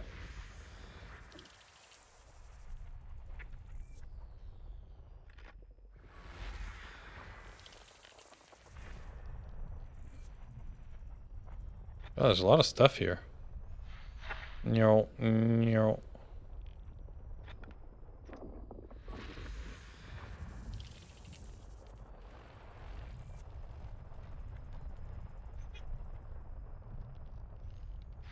Okay, let's zoom in on this thing. What are you? Notable stellar phenomena. Ooh. Okay. So now that should be on my... Whoops. Ah, keep doing that. That should be on my navigation menu now. Notable stellar phenomena. Lock onto you. Well, let's go. What are you?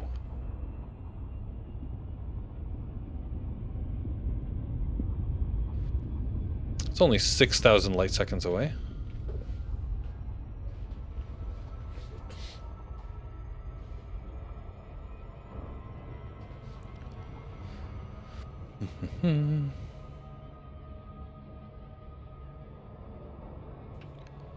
Won't take too long to get there.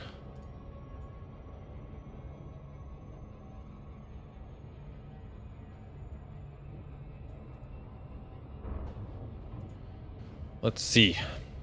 Be a couple of minutes, looks like. Oh, that's going. That clock is going down real fast.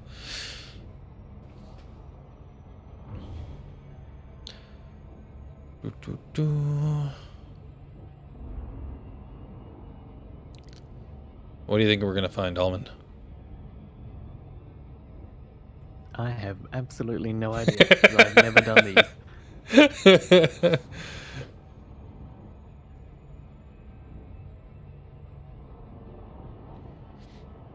Yeah, this is my first notable stellar phenomena. Is it just going to be like a Like a mini black hole or a weird I don't know. gravitational thing?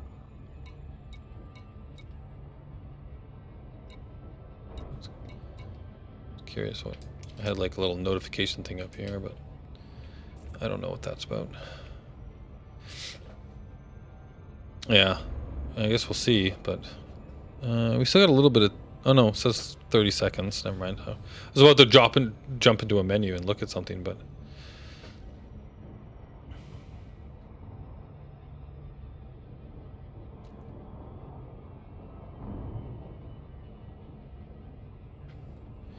It's part of the second star, the system we're on the second star, so it's a little ways out.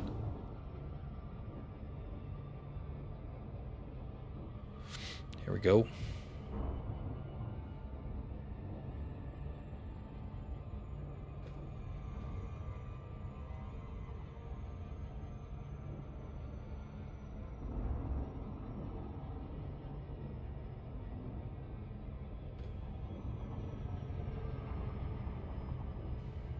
Almost there.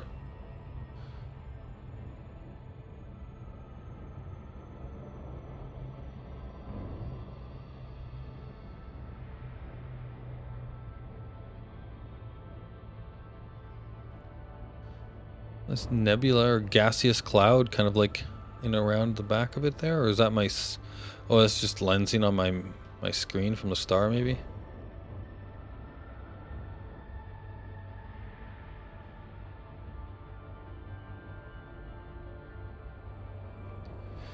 Almost. Here we go. A few seconds now. We have the correct speed. Just need the right distance.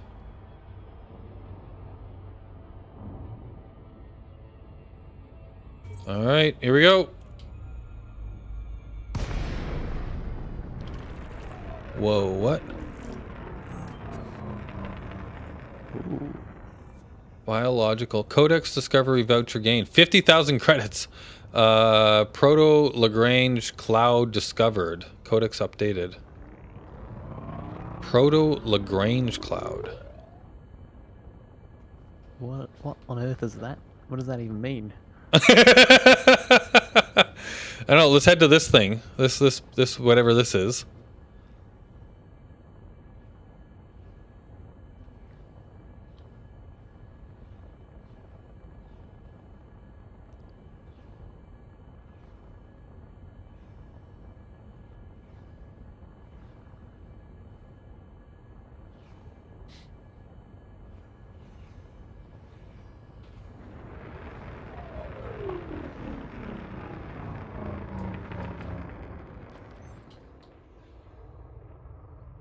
Oh, like crystals? Crystals, yeah, like it. I think this is screenshot worthy.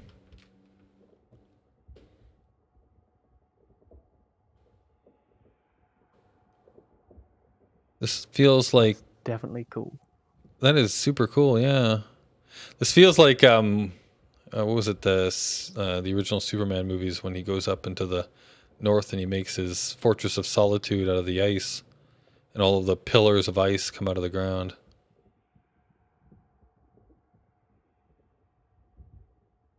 Ah, it's interesting. What the?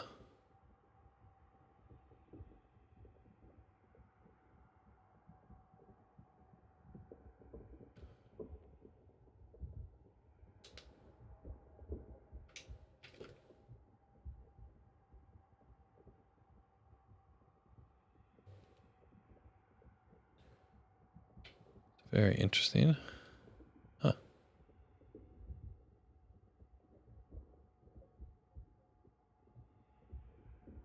Where's the galaxy?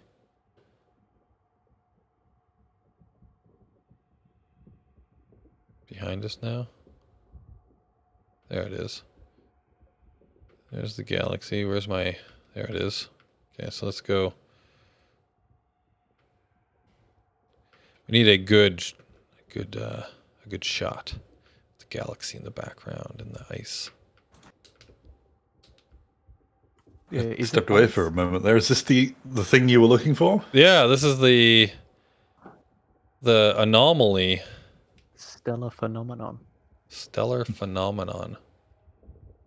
That is right. Found a big old ice crystal. It looks like. Yeah. Or heaps of them, rather. Yeah, there's a whole, like... Look at this. A whole herd of them. A whole herd of them? Or is it a gaggle? Or a murder? A murder of ice crystals.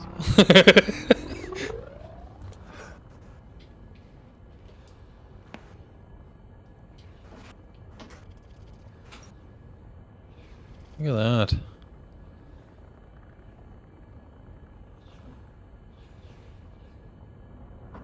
Oh yeah, there's a lot of them. Yeah. This is a health and safety hazard. Gotta buff all those rough edges out. Yeah, you don't want to bring your kids around these. They'll poke their eyes out.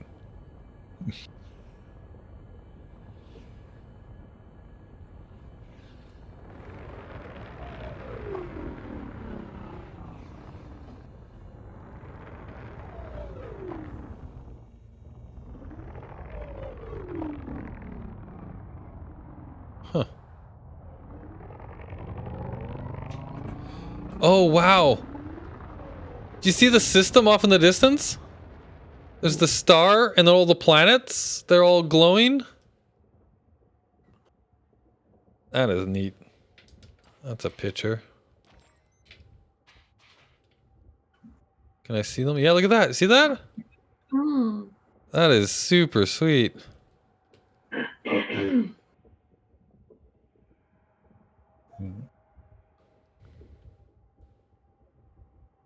We seem to be having some bandwidth problems. All I see Yeah. is some pixels. Oh, Some yeah. very large pixels. I It looks just see pretty a good on my loading. end. So Yeah, Yeah, no, it's our problem. yeah. Oh, okay. Got 3 people trying to use all of the internet. Oh, and also Apple is sending me his UHC files. So it's probably not Oh, that's helping. probably it. Paid for the whole internet. I'm gonna use the whole internet. Yeah, that's it. That is so cool. Like just seeing like can you imagine that like that might be a view that Voyager can get now, right? Like looking back on our system.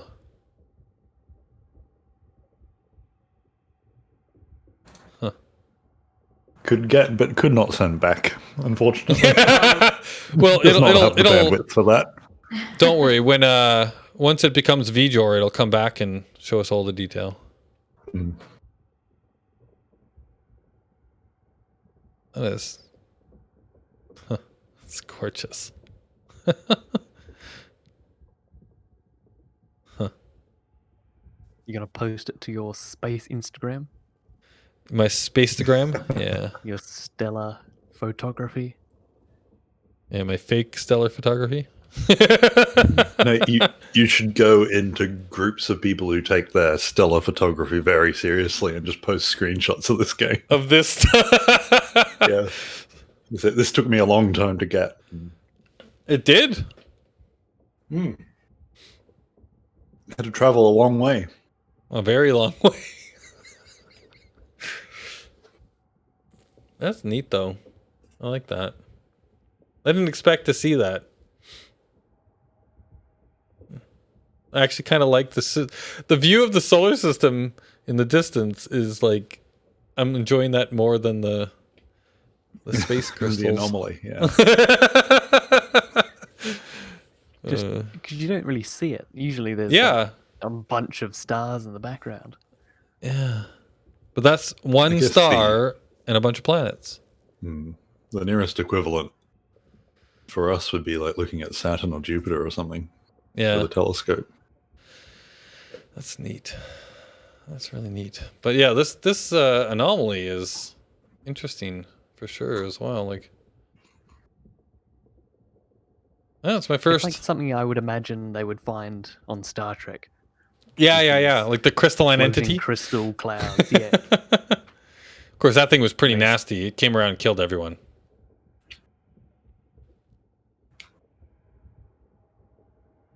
That's neat. I like it. That was worth it. Now are you stuck here forever? Yep. Now we never leave. I'm glad I like the view because I now live on this crystal. Second crystal to the right, straight on Timberlane. All right. So to head home, I want to go back to here, and then I'll need to jump to this one. Is that right? So I'm currently here. It's funny that it's already plotted me back to that one.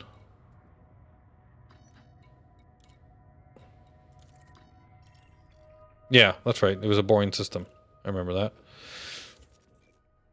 So, heading back there. And that should be...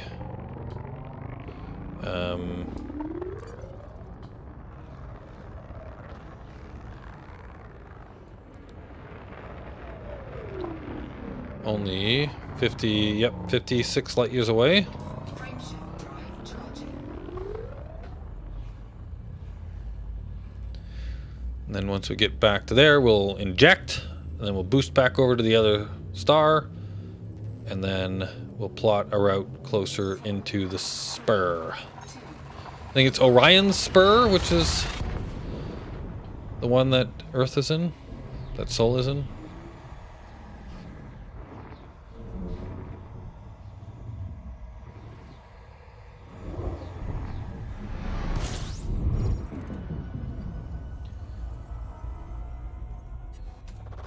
Fuel scooping.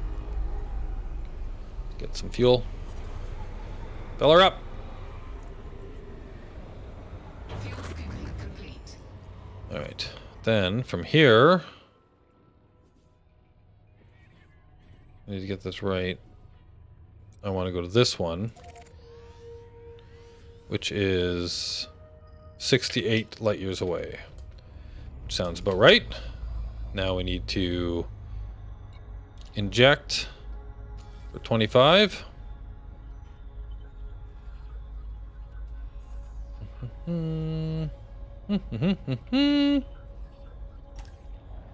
Dunzo. Is that just pouring like nitrous into your Yeah, fuel tank? basically. Probably something like that, huh? And then it appears that we are headed the right direction because I see the galaxy in front of us.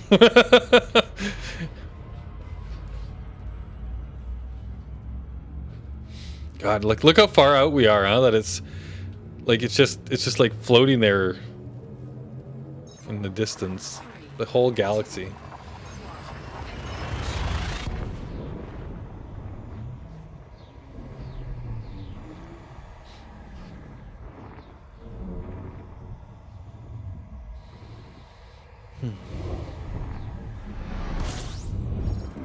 I kind of wish Alright. the FSD animation kind of reflected where you were, Fuel scooping. just being Yeah. like, a lot more empty. Yeah, and so it's the lore there is that it's actually like dimensional travel. I think, like it's not like you're not actually in normal space. You're in like this other dimension. They call it witch space. All right, so I'm going to actually. I don't know if I'll ever come out here again, but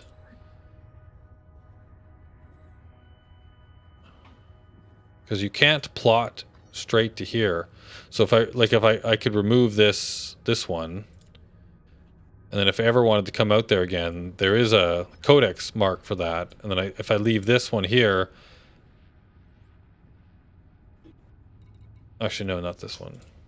If I delete this one here, this is the one that would like get me there closest to that point, and then you could easily figure it out again. So I'll leave this bookmark. And then I need to start moving my way further in. Heading towards that massive light. From that massive light. Or not so mass light. Alright, so let's just pick a spot off in this direction. Boom. Let's go there.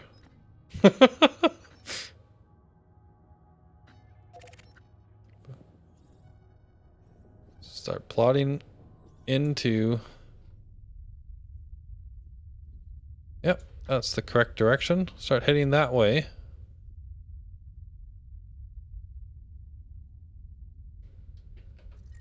Oops, not the system map. Ah. And then make another jump. See what we find. So that was the only, actually if I bring up the codex again. Codex. I think just that was want the to check only thing. and make sure you're not like filling the amount of time that was on that spreadsheet, right, Anubis? You don't. You can play as long or as little as you want. Right. You weren't, like, playing to a time, right? When is I sort of was and wasn't, like, I don't actually remember when that ended, but I also didn't hear anybody tell me to stop. So I was just kind of like, there's still like another 45 minutes until the scheduled till your time point that we would start. Yeah. Yeah. But I don't. I was worried that you were like keeping yourself awake in order to hit that time. You don't have to do that. But if you want to play for another 3 hours, that's fine with us. 3 hours. You guys are starting in 45 minutes. No, we'll just put it off. Play another time. Just go until you drop. Just go until I drop. Organic structures. Ooh, what? Silicate crystals. This is what I found, huh? Is this what I found? It looks like it. I think that's what I found, Just huh? a different color. Yeah. That Ooh, what are or these? In lighting, it looks different. What are these? These are weird. We're entering the graveyard shift now, so this is where everyone falls asleep that watches our stuff, and we're basically just going to be playing games because we want to play games. We're not really What's next? worried if people are watching. Organic structures. There's things. There's so many things. Look at all these things.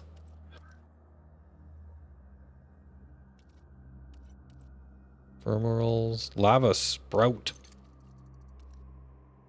Ooh. Spout. Spout, yeah. But sprout would even Not would sprout. be more Organic interesting. structures. All right. Actually, I'm just curious. So if I look at one of these things, because these things are weird. Whereabouts is that? Sorry. Lyrics, I'm testing. making sure that the next game works, and she was not able to restrict her reactions. Okay. Simple enough.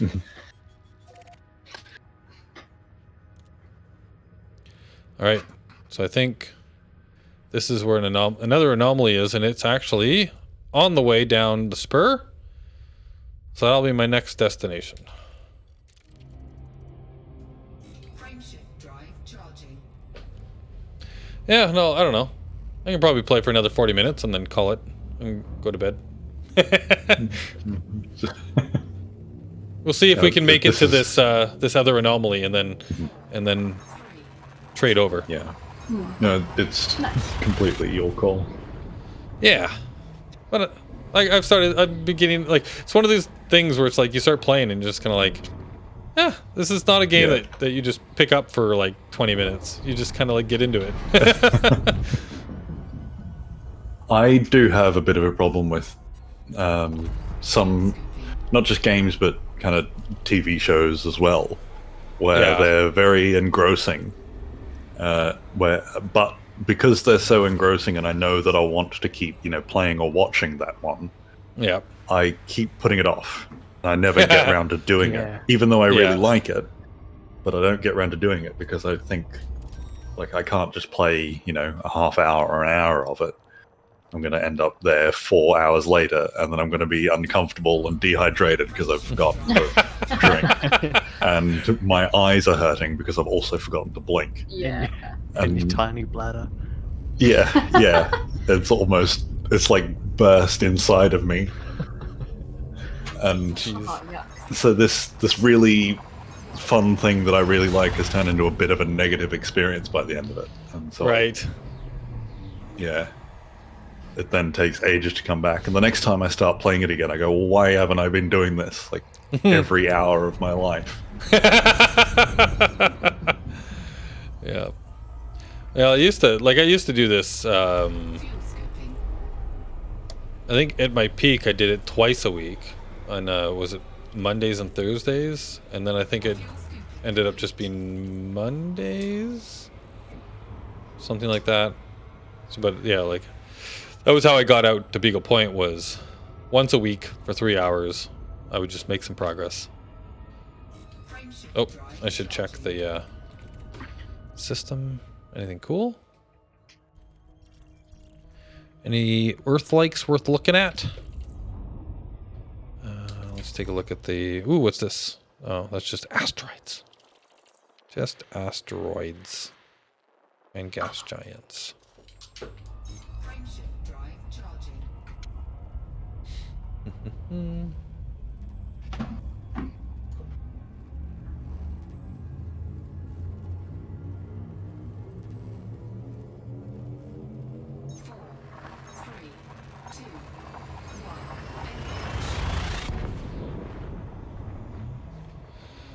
So I've been streaming for like 3 hours and 20 minutes. Is that how long I've been streaming for? Yep. Doesn't feel like 3 hours. System scan complete. Fuel scooping. Fuel scooping complete. It was only a single star. Let's just do a quick, yeah, no, okay, didn't think so. I didn't have my microphone on that whole time. No, I didn't hear a thing you said. Yeah. As in which base? Are So you've been playing this for 3.5 hours, and then you played the UHC before that for 4 hours. So you've been at your computer for 7.5 hours so far. Yep, and if I play this until your scheduled start time, it'll be 8 hours. Yeah. 8 hours at my computer. So that's basically just like my everyday when I work. You've just done a work day. I think though this is the sort of work day that all of us want. Uh-huh. Yeah, we could do 8 hours of this a day. I could do 8 hours of this a day. Yeah, this did not feel like work. Although at the same time, who knows? If you were doing this 5 days a week, 8 hours a day, maybe it would start to feel like work. Yeah, I do think it would, but at the same time, there would be a creative element. We wouldn't just be doing this every day. Yeah, Coming up exactly. with different ideas and changing things when we get bored, and yeah. And I think I'd be fine being a bit bored with something like this, knowing that. I think there's Earth like. Oh. Ooh. Is that rare? They are rare, yep. There are not a whole ton of them. Lyrica has Fall Guys loaded up on her computer, and that comes through on my computer because I stream from my PC. So I'm hearing the Fall Guys music, the really upbeat, bouncy music, but watching Elite Dangerous, and it just does not match. That's a rocky world. I didn't realize how expensive Fall Guys is. Yeah, I mean, I was gonna. I was expecting it to be free to play.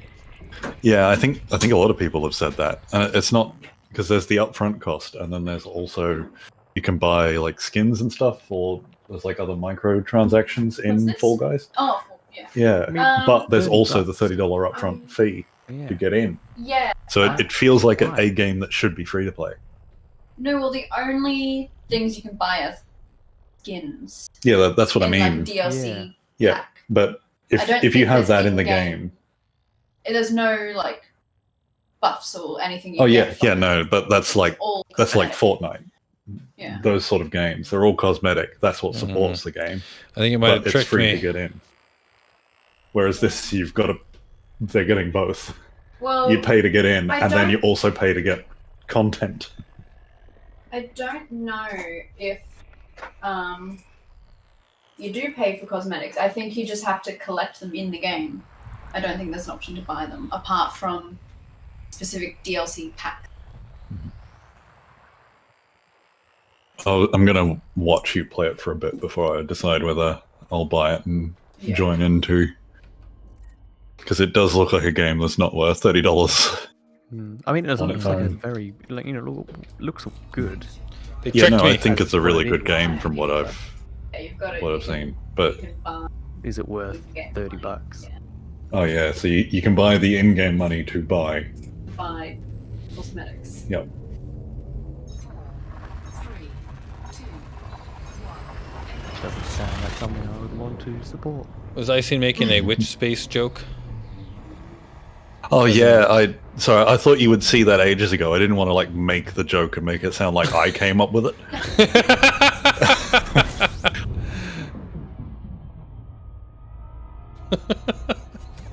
So I just left it for ages until it's Yeah. completely irrelevant. If I can't make the joke, no one can. Uh-huh.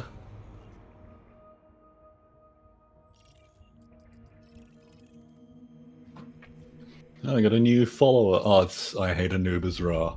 That's not a real follower. Can you? Oh, Can you but ban we it? did get another. We did get another couple. I think I should follow, and I'm going to report. I hate Anubis Ra. The username is inappropriate. Frame shift. No, I shouldn't do that off this account. If I'm going to get any account in trouble, it should be mine. Yeah.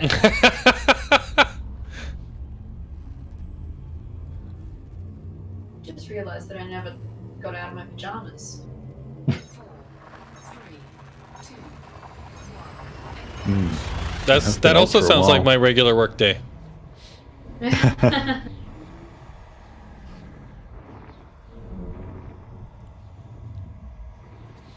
Our day is going to be more. So I sat down at the computer at like 6:15. It's now 2:30 p.m. and we've got plans to play until 10 p.m. So This that's morning- I should be getting overtime. You said it was okay to let the birds out because it was nearly 7. Yeah. And I was like, oh, I should probably get up then. I got up, looked at my phone, it was 6:15. Hmm. How is that nearly 7? Well, the UHC was scheduled to This start is at coming up 7. now. Yeah. Yeah, yeah. And 7-ish is around about when they get the birds out. Like they wake up, 3, and then I figured we would just start UHC and then they'd start yelling because they wanted to come out of bed. So I should get them out now while I had a moment. But it is completely the opposite of what I said I'd do last night. I just changed my mind.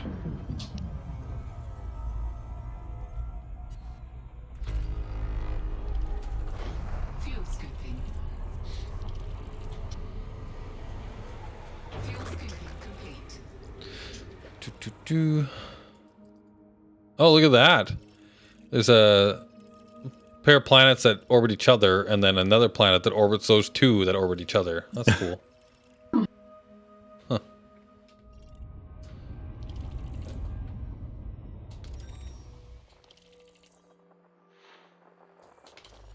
So, Almond, actually, if you watch in Witch Space, so I'm heading towards a, where does it tell me the star? K-class yellow-orange star is my next system jump. If you watch in Witch Space and you look right in the middle of the screen where my destination is, you'll see that it's actually the star. So even though we've got all that craziness going around me, you'll slowly get zoomed in on the actual star that I'm heading towards. It'll start to get brighter and closer, and it's the right color too.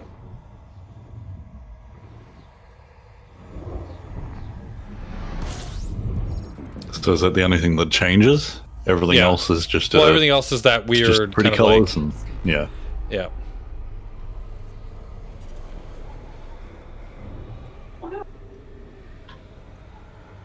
Fuel scooping complete. Dun, dun, dun. Huh, huh. What are you?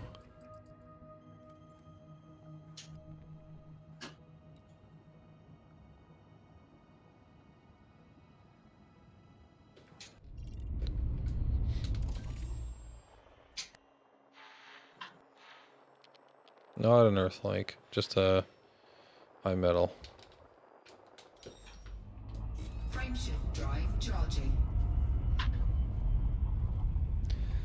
Once I get a little bit in, the other thing is like I'm still finding a bunch of like systems that appear to be mapped by other people. So I think once I start to get a little bit closer, like into the galaxy with more and more stars kind of around me, I need to fly about 1,000 light years up or down, get out of the main plane that everybody flies on, and then I think I'll find a whole bunch of stuff that is never been found before. I wonder how they do all this from a technological perspective. Like, is all this stuff stored on their servers? Yeah, it's all server side. And then you download to your client what you need for like where you are. Yeah. Yeah. Because it's either that or it's sort of, I guess, algorithmic. Like it generates as Yes. you're there. Yeah, there's a lot of that going on. Yeah. I But guess it if is things are based- changed, then yeah. Yeah, like as soon as somebody discovers it, it's now fixed, right? But I think until you go there, it then like the algorithm decides what's like it figures it out like as it's discovered. But Yep. there was a huge deep dive that they did, a video where they showed you the like kind of like their thought process behind I think they called it the Stellar Forge is the name of the software they built. Or something like that. But they built like a massive piece of software to simulate the galaxy, and they like serious realism tried to go into building this thing to actually create a realistic Milky Way. And to the point that I think there was like, I can't remember what it was. It was like there was a discovery that astronomers made, and then somebody went there in Elite Dangerous, and it was very close, like eerily close to to what was discovered. You know what I mean? Rocky bodies, asteroids. Seems like a lot of hassle when they could have just made up a new galaxy from scratch. Yeah. But yeah, like they basically I'm built glad they built an did. engine Kind of with loses all of the charm, physics yeah. rules that we understand so far of like our galaxy and how it works, right? Yeah. Which is And I guess pretty our impressive. galaxy is probably the one we know the most about. Yeah, exactly. But it's pretty impressive. I Well, should find that video. I It was a don't- I really guess we good don't video. we don't actually know what our galaxy looks like, do we? Nope, That we not a whole lot. sort of have to hypothesize. Yeah, based on the physics that we what we can understand, see. and yeah, Yeah, because we can't leave to take a picture. yet.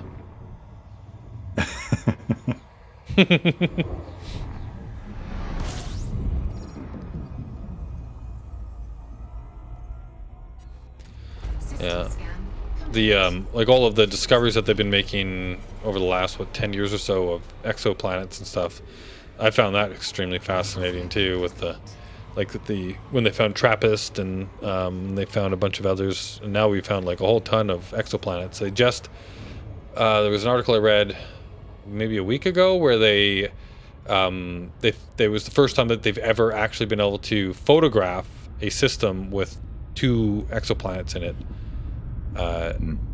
it was So it was pretty neat actually. Lots of it was two like gas giants in a system, and they were like way far out. Like the two of them were like way far out around the star, like way further than Pluto in our system, right? But yeah, it was the first time that they'd ever actually visually been able to photograph two planets within the same system. So kind of neat. Charging.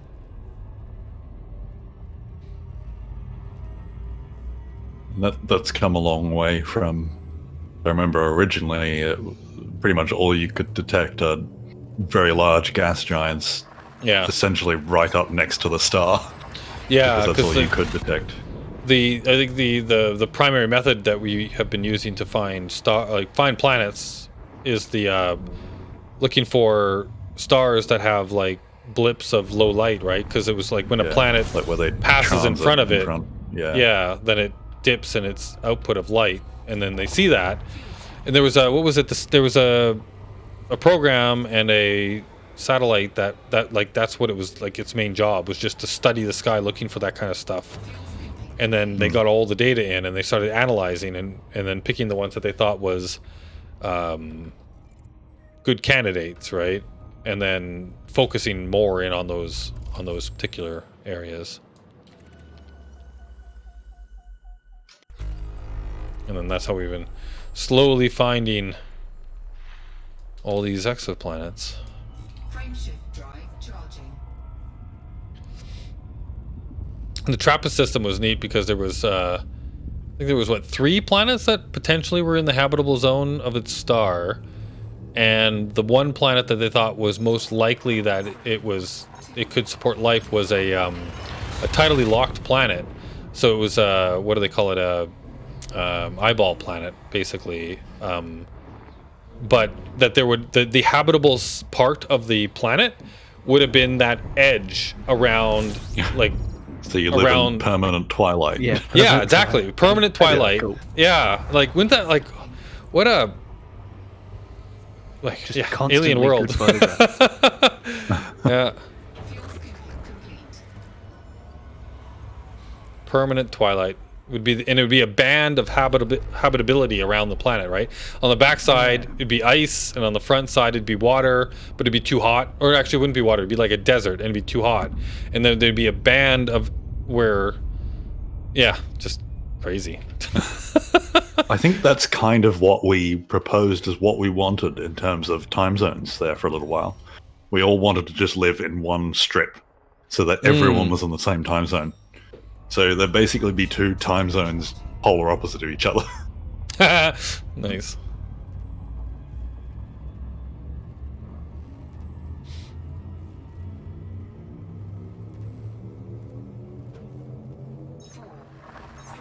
There was a little while, I remember early on in the Nid, which was like the first time that I had done plenty of stuff with people in like all over the world before then, but this was like the first time where it was really getting in the way, where time zones were a real annoyance.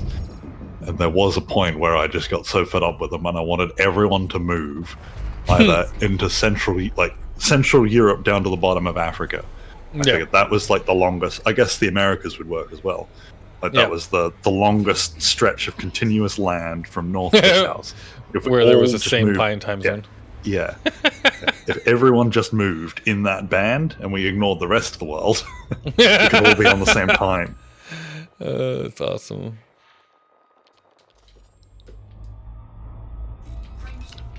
How am I doing for... How many jumps left? 40 jumps to get to this place. Might not get there before 11. My 11. Be something to look forward to in the next stream. So I'll have to figure out, because like, you know that I work best with a schedule, this date, this time, and then, because if I don't do that, it won't happen. I know me. So I'll look at our current planner thing and then see if there's a good spot for me. Pretty much the only time that streams tend to be happening at the moment is me, and that's all in like this graveyard shift. So I stream when no one's around to watch. Yeah.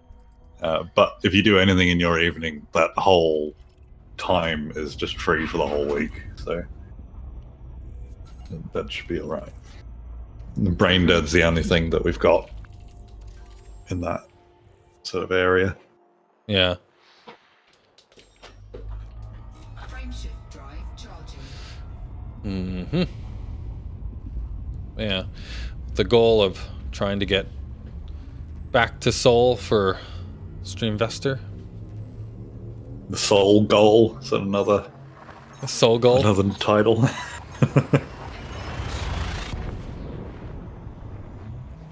Solar bust.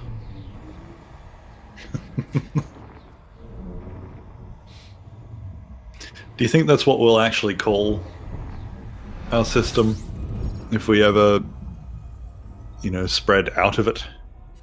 Well, I think so, Probably because by it's then kind of we'll like have the a- we'll it's have a the different name that we language. all use already. Like, I think it's the name of our, like, I think it's what we already call our solar system, isn't it? The Sol system.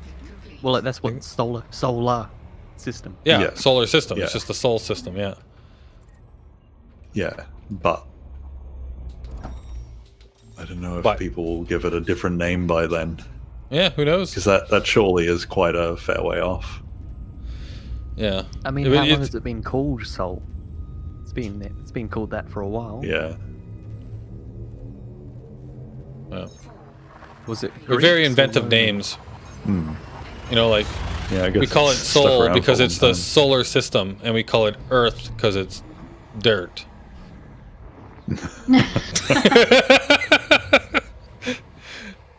We're a very inventive species.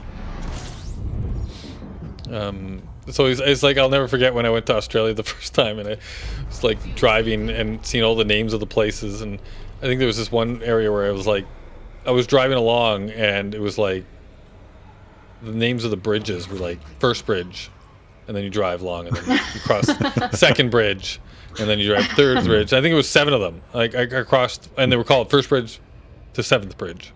So yeah, yep, that's what they are. I think you just sort of get further away from civilization, and then everything that happens, you just, Yeah. this one's not worth naming.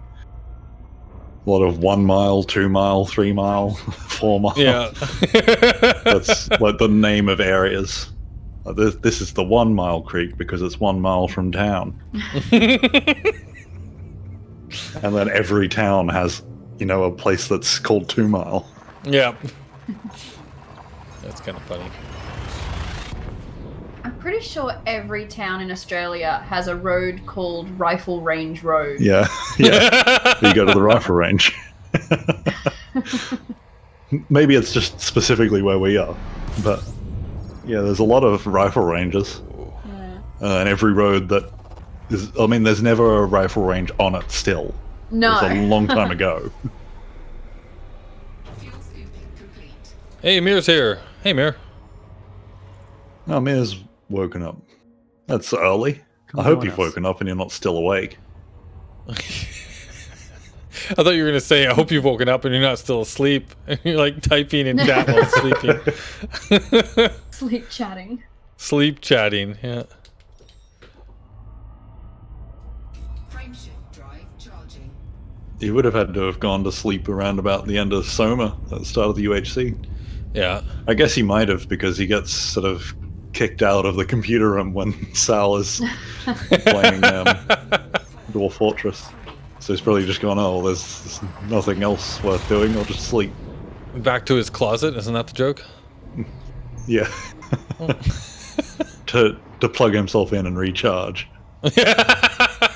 That's right. Panini makers were a nameful invention. What does panini mean? Fuel scooping. A panini? Isn't that like a Flat sandwich? But is that literally what it means in I have no whatever idea. language it is? Yeah. It's a Italian, right? It does. Yeah. It does Is it? sound Italian. Yeah. I think it's Italian. Yeah. Right. And I don't know what So it it- means in Italian. Yeah. If it is just sandwich, then it only sounds exotic for us. Yeah, exactly.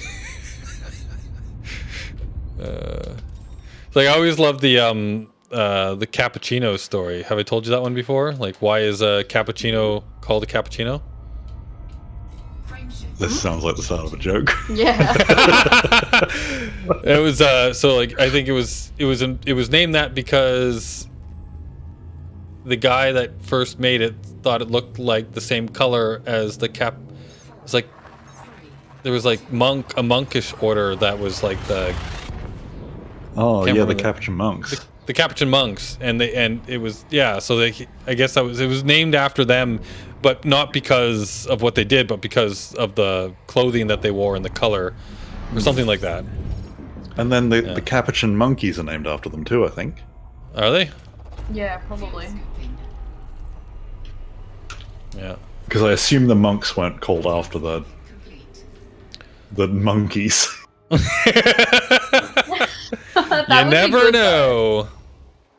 Yeah, so this is what Wikipedia says. The word Capuchin derives from a group of friars named the Order of the Friars Minor Capuchin.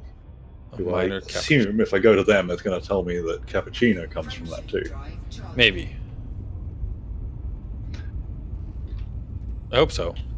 Or that really nice Italian guy when I visited Italy who lied to me.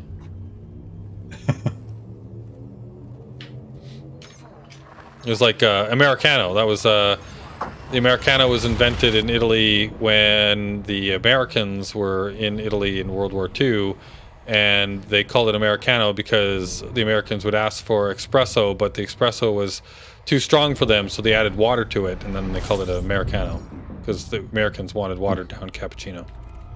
Yep. Right, so the coffee beverage has its name not from the hood, but from the color of the hooded robes worn by monks and nuns of the Capuchin order. Well, there you go. And it points out that the Capuchin sort of means a hood, so that's why those monks, they're hooded monks. But Wikipedia is pointing out that the beverage is slightly misnamed because it is not to do with the hood, but the color of that particular hood, inspired by the friar. By a specific friar. I think Wikipedia must be wrong because humans would never make a mistake like that.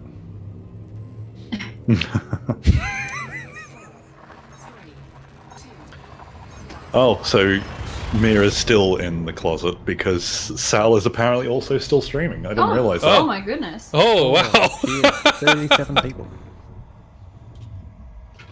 What's she streaming right now? Dwarf Fortress, that's all she streams. That's her life. That's her life? I really don't know how she does it. Like just playing one game all day. I guess that is just a job, isn't it? Yep. Yeah. Yeah. And that's what she's trying, isn't it? Yeah. Yeah. She wants it to be a job. Yeah. So in a way, I mean, we did it for quite a while, like with Space Engineers, right? Like that was all we played for a very long time. Hmm. But yeah, not like 8 hours a day, I guess, 5 days a week. But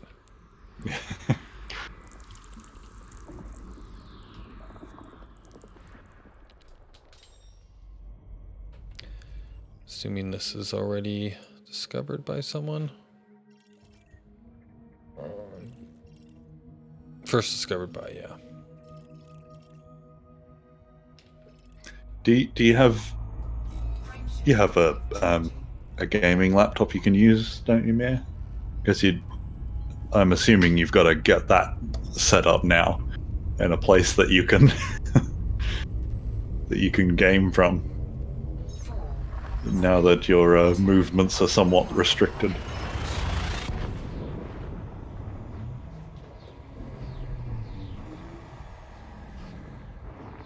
It's probably what he's on right now, I guess.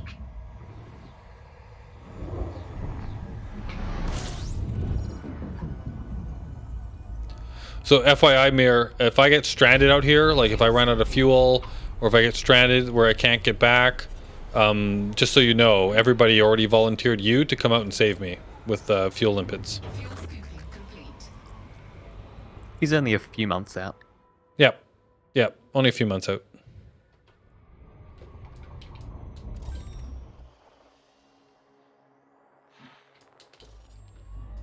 Frameshift drive charging. It's actually quite normal for Sal. She just tends to binge a single game for some time. You should have seen her when Yeah. Oxygen Not Included came out. Yeah, that is right. I remember that. Yeah, that was a neat game though. It was fun to watch and fun to play. The characters were really cute. She's now, I think, got a bit of a.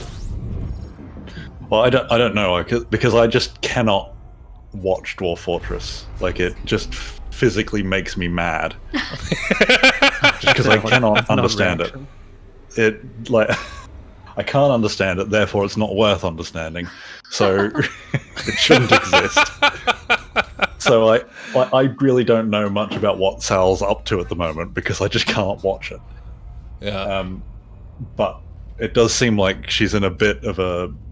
They've got a bit of a dilemma where if she does ever want to binge some other game, she's got quite an audience built up for this one particular game now. Yeah. And she's got to work on slowly converting that, like making that audience follow her rather than the game. Yep. Yeah. I mean, unless it might she's be... just going to play this game until she's got the partner status and then do whatever she wants after that.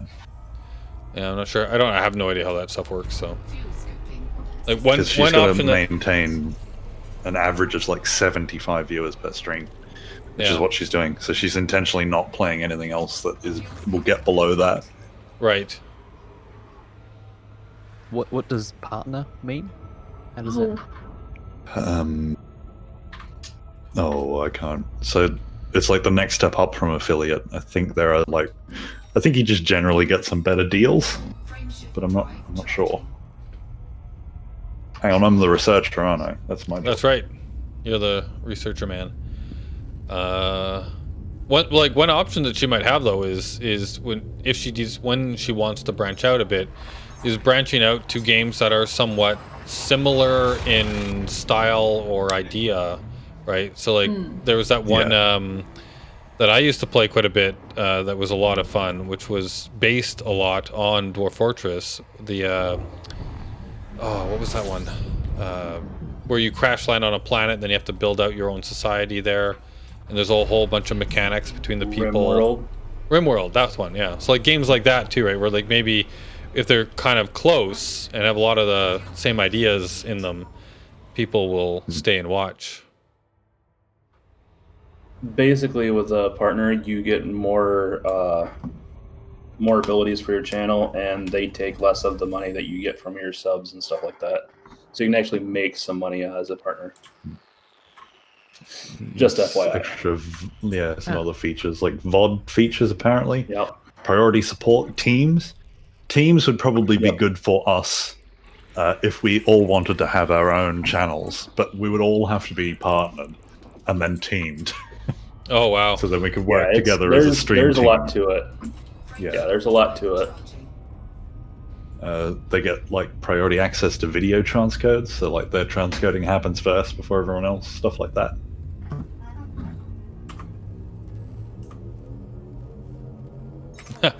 Alright. So he's on a phone, not a computer right now. And he said he will come save me, so I feel bitter about my life now.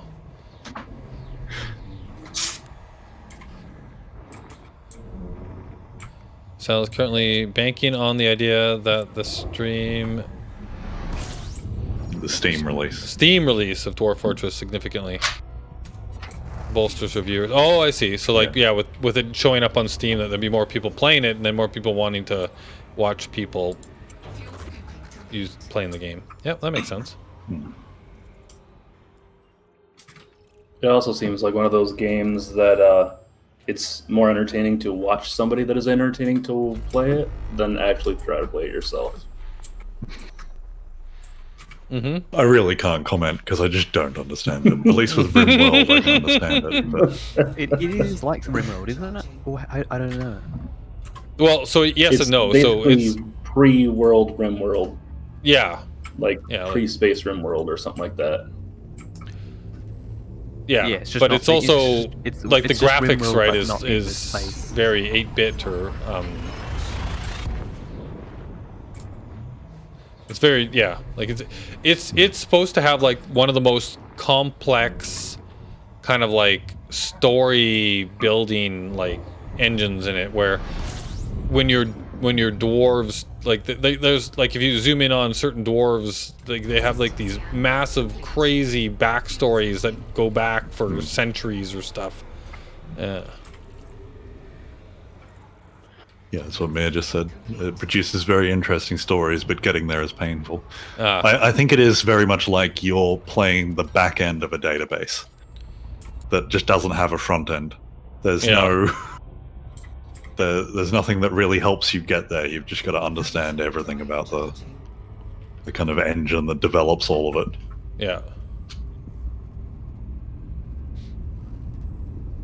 I've watched a little bit of it in the past, and like when you're watching somebody who understands it and is explaining what's happening as they play it, right? I actually find that I found it quite interesting to watch that game with that, like with a knowledgeable person playing it, right?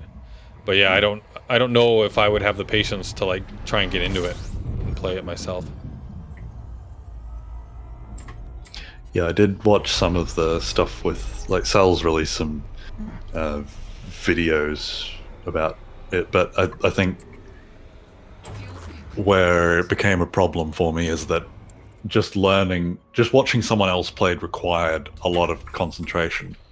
Yeah, I listening see to that. them and watching it, and I didn't feel like that was for. Like I struggle with that with games that have a UI. Oh, you're saying that the Steam concentrating release is for- supposed to actually have graphics and a UI. So that might help people I like should point out Boris. that I do think that like, I do like that games like it exists at the moment. I do like that they exist, and I am generally interested in it. But I think as I've gotten older, my patience for it has dwindled more. I think when I was a teenager, I would have fully gotten into it, but that was because there was nothing else in my life going on. And Right. once I started getting paid to do complex things, I was less interested In complex things. in coming home and doing those same complex things. Right. Yeah. Frameshift drive charging. Which is why I kind of wish that I could stream my work.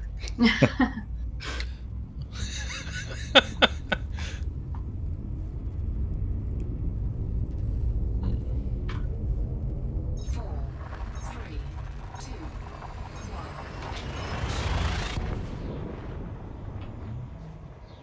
Oh, it's 11 o'clock. Oh, okay. Alt F4. I'll just a second here. I'm just gonna pull the plug from my apartment and turn off all the power.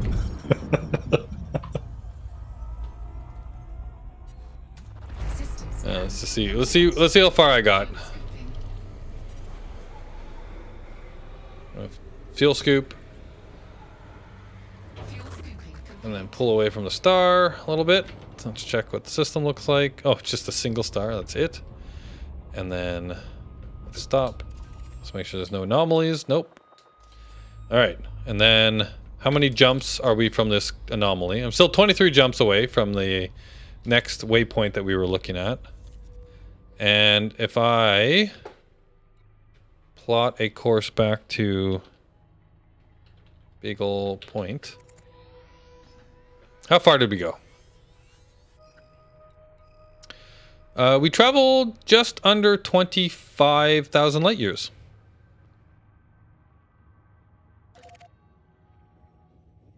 Cool.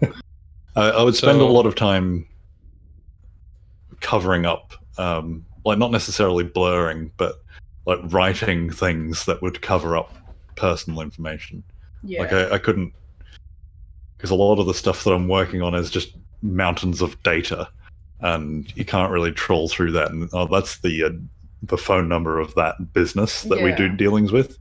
And with all that information, you could work backwards to work out where I worked. Yeah. That is like one of my favorite parts of YouTube is just like watching a guy mow a lawn. I have had that idea. Yeah, we could strap a camera to the lawnmower. Yeah, I did genuinely, because that stupid night where we had the bonfire. Fire. Yeah, we're having a fire, and one of the cameras was actually hanging off a tripod that was attached, like a small tripod that was attached to the handle of a lawnmower. That was like the big tripod of a camera was a lawnmower. And then the next day I went out there and thought, well, I've got to mow the grass. I could just leave this camera on here. Yeah. It is wirelessly connected back to my computer. As long as it's within Wi-Fi range, it'll broadcast back to it. Yeah, and we've pretty big Wi-Fi range. Yeah, it's like close to out the back there. So Yeah. yeah, we'll just walk around and Do a lawn mowing stream. yeah. I would hope there's not enough landmarks around here for people to work out where we live. Well, where's the camera pointed? It's not Would it be in pointed at front the of the- horizon. Pointed at the That ground. sounds Would like it be a like- challenge to me. Just directly in front of the lawnmower. Like just up enough so you can see stuff, but not up. So like we don't have a drone. As I was going to put another camera Mm. of like the whole backyard, Yeah. so you can see me. you So, go back but and forth. that's all right because that's in a fixed position, so Yeah. you can control what you see Yeah. there. But yeah, I'd be worried of, when they go up a hill, because it's hilly. Yeah. Go up a hill, it'll point I it up think at the there's- sky. I don't think there's any landmarks around here. It's just Yeah. houses. Yeah, There's no street signs or anything. That's you can a- see. pretty serious game of GeoGuessr. Yeah. So here, Boris. That's all right. if you We can wanna- have people visiting. I'll give you a. Oh, sorry. Are we supposed to be? I was just gonna give you a kind of like a show in it. So this was 4 hours that I was streaming, and I mean yeah. we did stop at a couple of planets and look around and do some things, right? So and I traveled about 2,500 light years from here, from Beagle Point to here, right? And if you look at the route that I want to take, stop, don't do that. Zoom back out. So this is what we've done in this stream, just from here to here.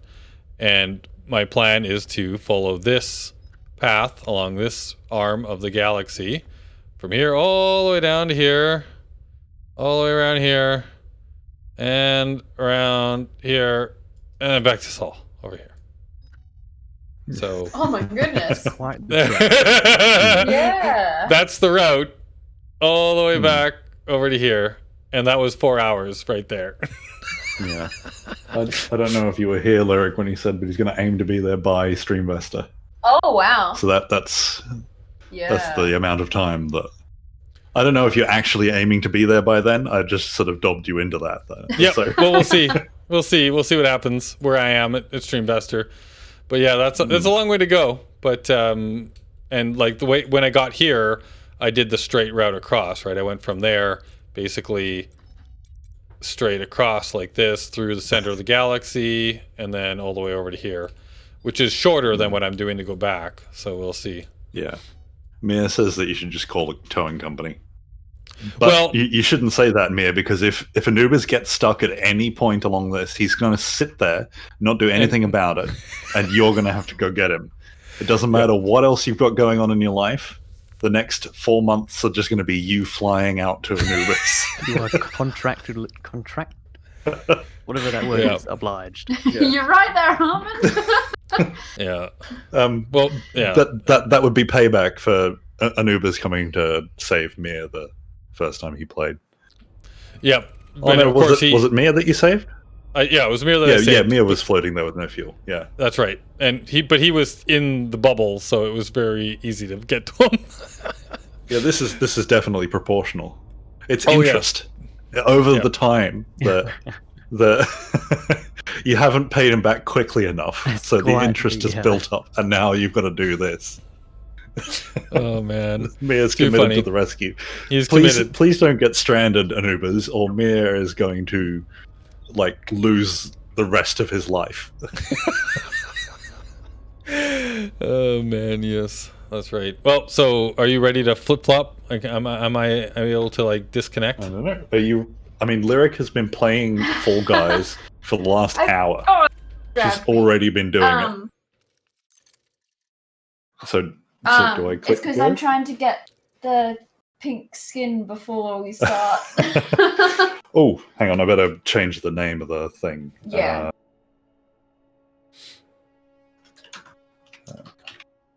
So thank you everybody for watching, for whoever was here, and if you enjoyed some Elite Dangerous, I'm on my way home from Beagle Point. I'll see if I can't find there's one more question I've got night for you, Anubis. One question before we go. Are you there yet? That should be the name of the series. Are we there? Yeah, Yeah. I think that was the joke. Yeah, we were thinking we should name it that. So I think we should. I think that's the name of the series.